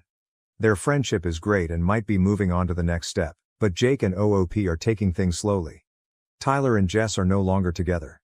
He has left Jess, who has been blacklisted from her family after the blow-up. Update 5, in comments. August 23, 2023, 1 month later. OOP is back with a small update. Her baby boy was born slightly prematurely, but he didn't have to do a NICU stay. Angie, ex-BFF's mom, was present at the birth while Ruth, MIL, stayed with the older children. Both Ruth and Angie took turns staying with OOP for several weeks to assist with the baby and his siblings. OOP is very glad to have support from both mothers. Sadly, the baby doesn't get a chance to get to know his grandpa, OOP's dad, who passed on a few weeks before. Jake is in the process of moving back home after receiving some news on a change in his military career. He has been offered an early retirement, which was not his fault at his base. OOP stated Jake is looking for a place but might stay with her and her children temporarily until he has a place to live in. Tyler, EX, was upset because he wasn't allowed in the room when OOP gave birth.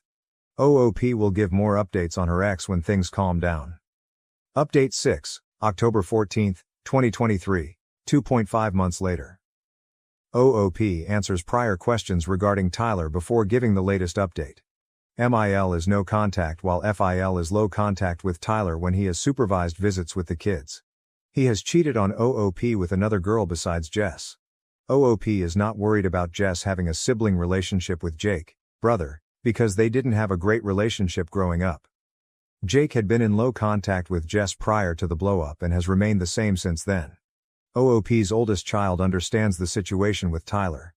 Both kids are in therapy per OOP in order to have healthy coping methods with their dad being out. OOP doesn't want to accept any donations from strangers to help out. She has her inheritance from her dad who has passed on. OOP gave a great update on her baby boy who has been reaching all milestones despite the fact being born slightly prematurely. Her oldest children are in love with their baby brother. Angie and Bob, Jess's parents, have been called grandparents, being there for OOP and her children. Tyler wasn't at the birth but has blown up at OOP for not letting him see his child. Per OOP's requests at the hospital where she works as an RN, Tyler was escorted off the property for OOP's own safety. Since then Tyler hasn't paid any visits to see his children. Turned out he has gotten a new girlfriend and now wasn't interested in seeing his kids after FIL paid a visit to check in with Tyler. OOP has been keeping in touch with Jake, who has been very thoughtful of OOP. Had some food delivered to OOP and catching up. Jake also checked in with OOP's children to make sure they are well. Respected OOP's boundaries. He will be coming home in the next few months to take care of personal business including house hunting. OOP is looking forward to having Jake's visits. What about OOP herself? Therapy has been helpful since she started. Sad about her father's passing. Shared how her relationship with her dad was great. Glad to have Angie and Ruth in her corner along with a large support system. OOP is sad for her children because they don't have their dad in their lives now after Tyler has bailed out on them once he had a new girlfriend. OOP is preparing to head back to work and find a new normal for herself and her children.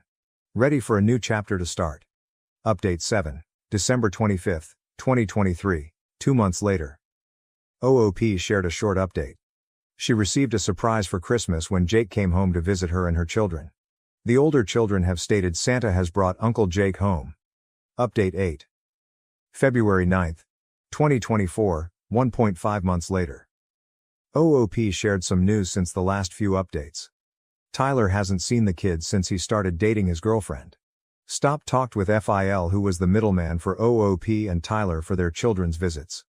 OOP has offered alternative ways of communication for their children's sake. Tyler turned them down because he chose his girlfriend over his children who haven't seen for a while. OOP has figured she was going to be a single mom after Tyler bailed out.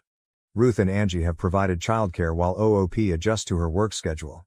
Very glad to come home to happy children, a clean home, and dinner on the stove. Briefly, OOP was asked if she's religious. She has stated she's not judging people and has encouraged people to be themselves for who they are.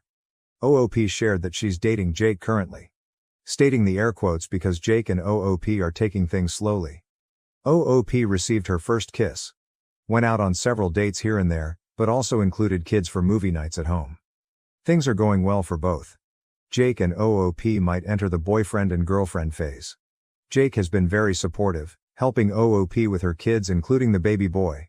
Jake has been very respectful of OOP's boundaries, which makes OOP so glad she has someone who understands her. OOP shared she wanted to wait and receive Jake's stamp of approval on what she shares with the Reddit community. Update 9, May 24, 2024, 3 months later. It has been almost a year since OOP first discovered her ex-husband's affair. OOP shared a quick update on some Redditors who saw Jake's comment on OOP's Reddit account being locked out. Turned out it was Jess who changed the password. OOP explained from the beginning how she found Jess walking into her house while Jake was outside in the backyard with the kids. Jess has tried to make threats against OOP while in the kitchen. Jake managed to get inside after hearing OOP's screams. He got Jess out of the house before the police were called. Jess made up a story to the police and accused OOP for threatening her. It backfired at Jess as OOP had cameras everywhere and showed the police the evidence. Jess was escorted off the property. That was when Jess hacked into OOP's social media accounts including Reddit, but OOP managed to stop Jess from accessing Reddit. Jess later spammed OOP's job, resulting in a week's suspension. OOP was cleared after the evidence showed OOP was telling the truth and Jess was falsifying everything. What led OOP to get a restraining order against Jess was when she tried to pick up OOP's oldest son from school without anyone knowing about it. The school was well aware after meeting with OOP regarding Tyler being violent in front of the kids prior. They escorted Jess off the school campus and kept OOP's oldest safe until OOP came for the pickup. OOP has an emergency order in place, but will be at the court to request for a permanent one within the next month or so. Locks were changed immediately after the incident with Jess and the police. Angie and Bob are very angry with their daughter for what happened. There is no update on Tyler. OOP shares that she hasn't heard from him since he last bailed out on the visitations with their children. OOP realized her oldest has wanted Jake to be the dad instead of Tyler. She knew the kids were moving forward and accepting the fact of Tyler not being in their lives anymore. OOP learns from Ruth and Joe, Tyler's parents, that Tyler has remarried and is expecting a baby with his new wife. Ruth told OOP she and Phil got invitations from Tyler and his wife. That is how OOP learned about Tyler. OOP's 2 children are still in therapy and was informed her oldest is ready to call Jake dad instead of Tyler. Her middle child seems to move on and forget who Tyler was since both children have been bonding well with Jake.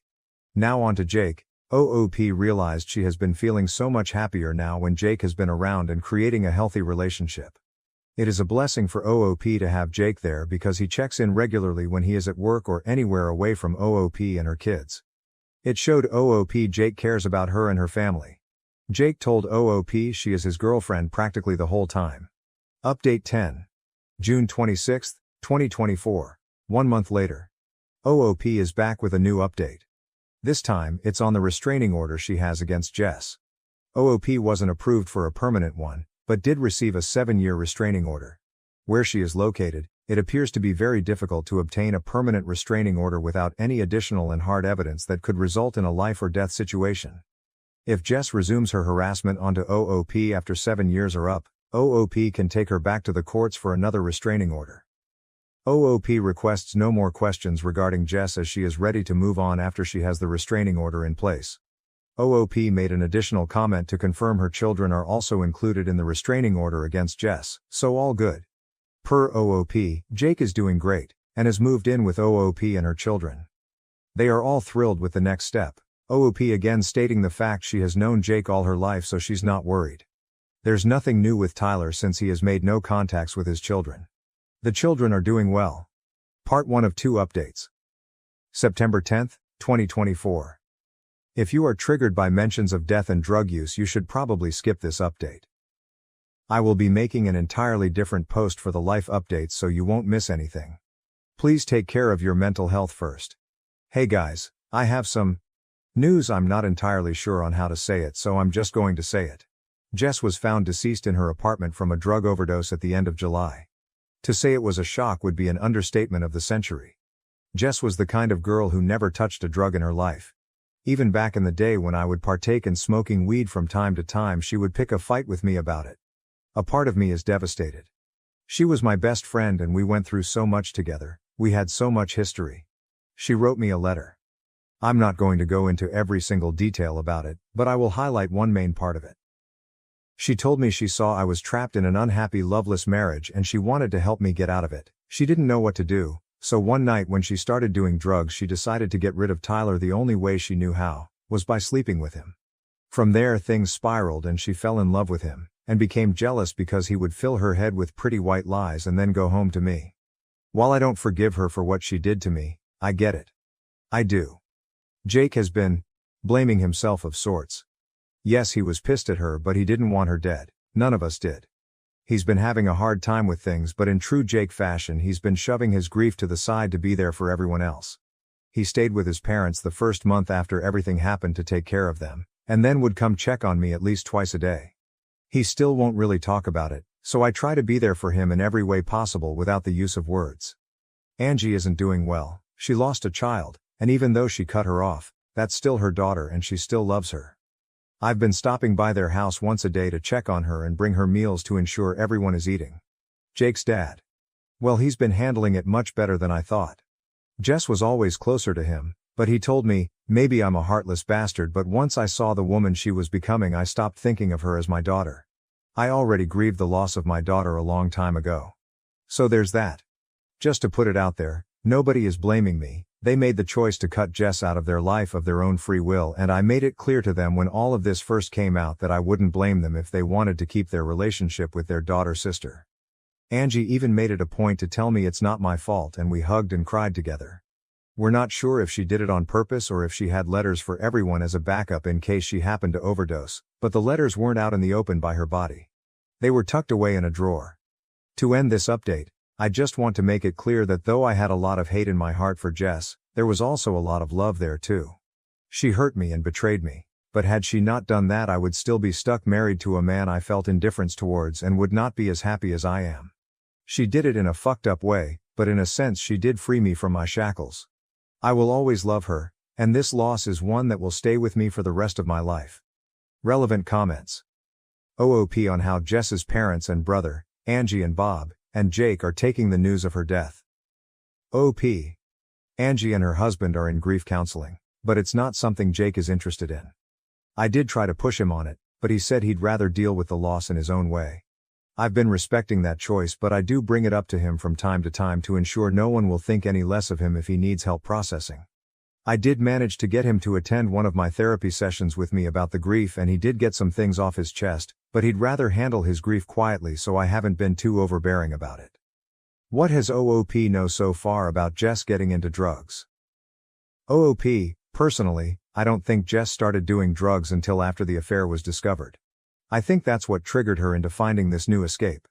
I'd like to believe I would have noticed something that big, but I was also so wrapped in grief over losing my only remaining parent that maybe I did miss some signs. I know without a doubt I would have noticed if she was high around me though, so if it was pre-discovery she didn't do them around me or hang out with me if she was high. OOP on if Tyler has known what happened or not. OOP, if Tyler knows, he didn't say anything to me about it. I also didn't reach out to him and freely offer the information. I really hate to say this, but her obsession with Tyler ran much deeper than I initially realized. I thought it was just a fling, but after going through her apartment and helping Angie and Jake clear it out, I realized that what she felt for him was really walking the line of obsession. There's a part of me that feels like this was her cry to him, to see if he would run back to her and rescue her from herself. OOP's thoughts on if Jess had always wanted what OOP had.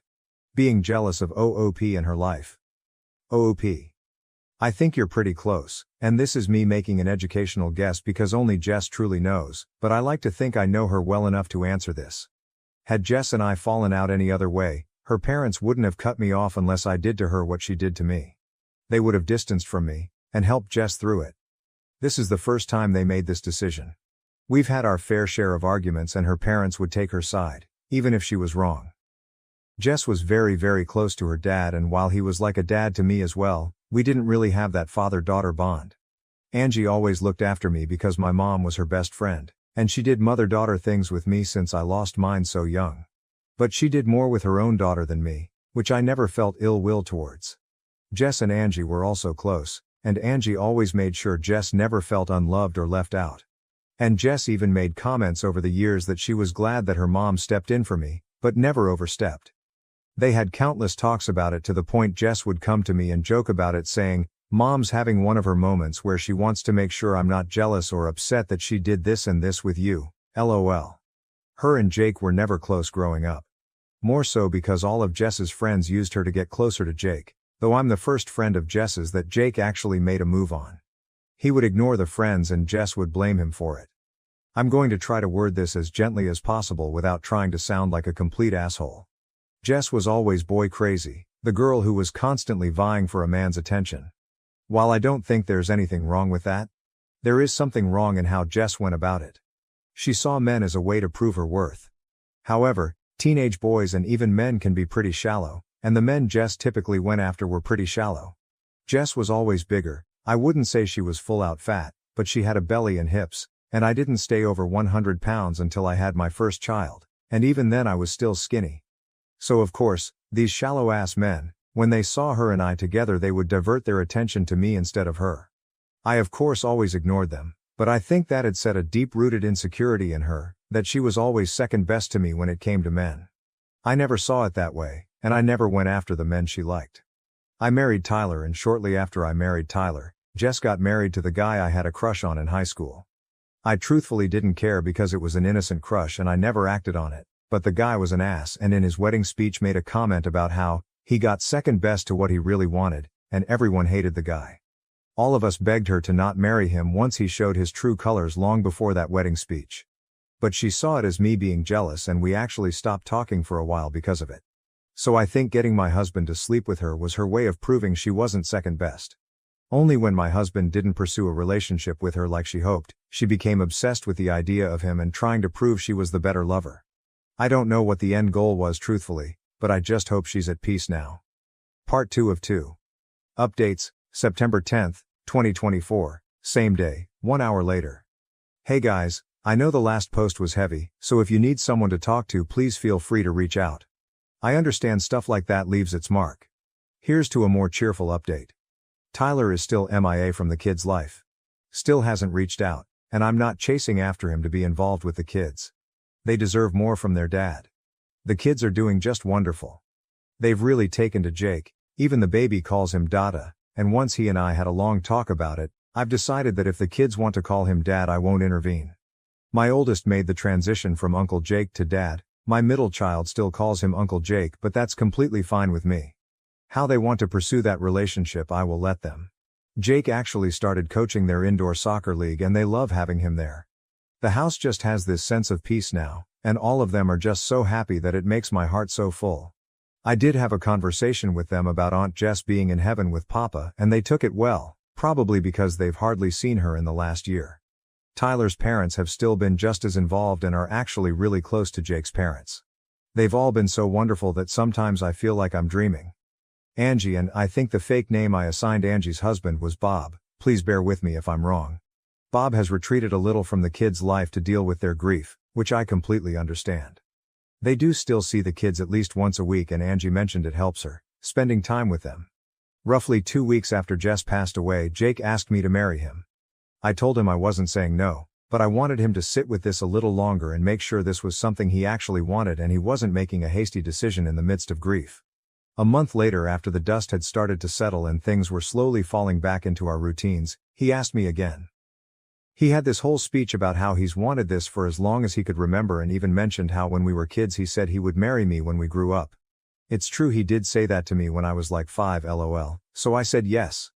We are having a long engagement. I don't want to jump right back into a marriage, so we're taking our time and haven't even started wedding planning yet. Maybe come 2025 we'll start the plans. To be totally honest though, we've just been debating on an elopement, something small with just his parents and the kids. Who knows though, we have time to figure it out. Life has been a whirlwind full of ups and downs, but I'm so lucky to have so many wonderful people who love me and my kids. As always, thank you for being here with me throughout this journey. I love you guys. Until next time. Relevant comments. OOP on how Angie and Bob are taking the news of her engagement. OOP, Angie is very thrilled. She's actually been doing some wedding planning, and I've been letting her do her own thing. I think it's helping keep her busy. When we told Angie and Bob, Angie actually started crying. She said that her and my mom used to joke about us growing up and getting married, and they were thrilled about the idea of them becoming actually related by marriage. Bob is happy because he knows Jake is a good man who would, in his words, take care of you and the kids, and if he did anything to hurt me all I needed to do was call him and he'd put the fear of God in Jake, lol.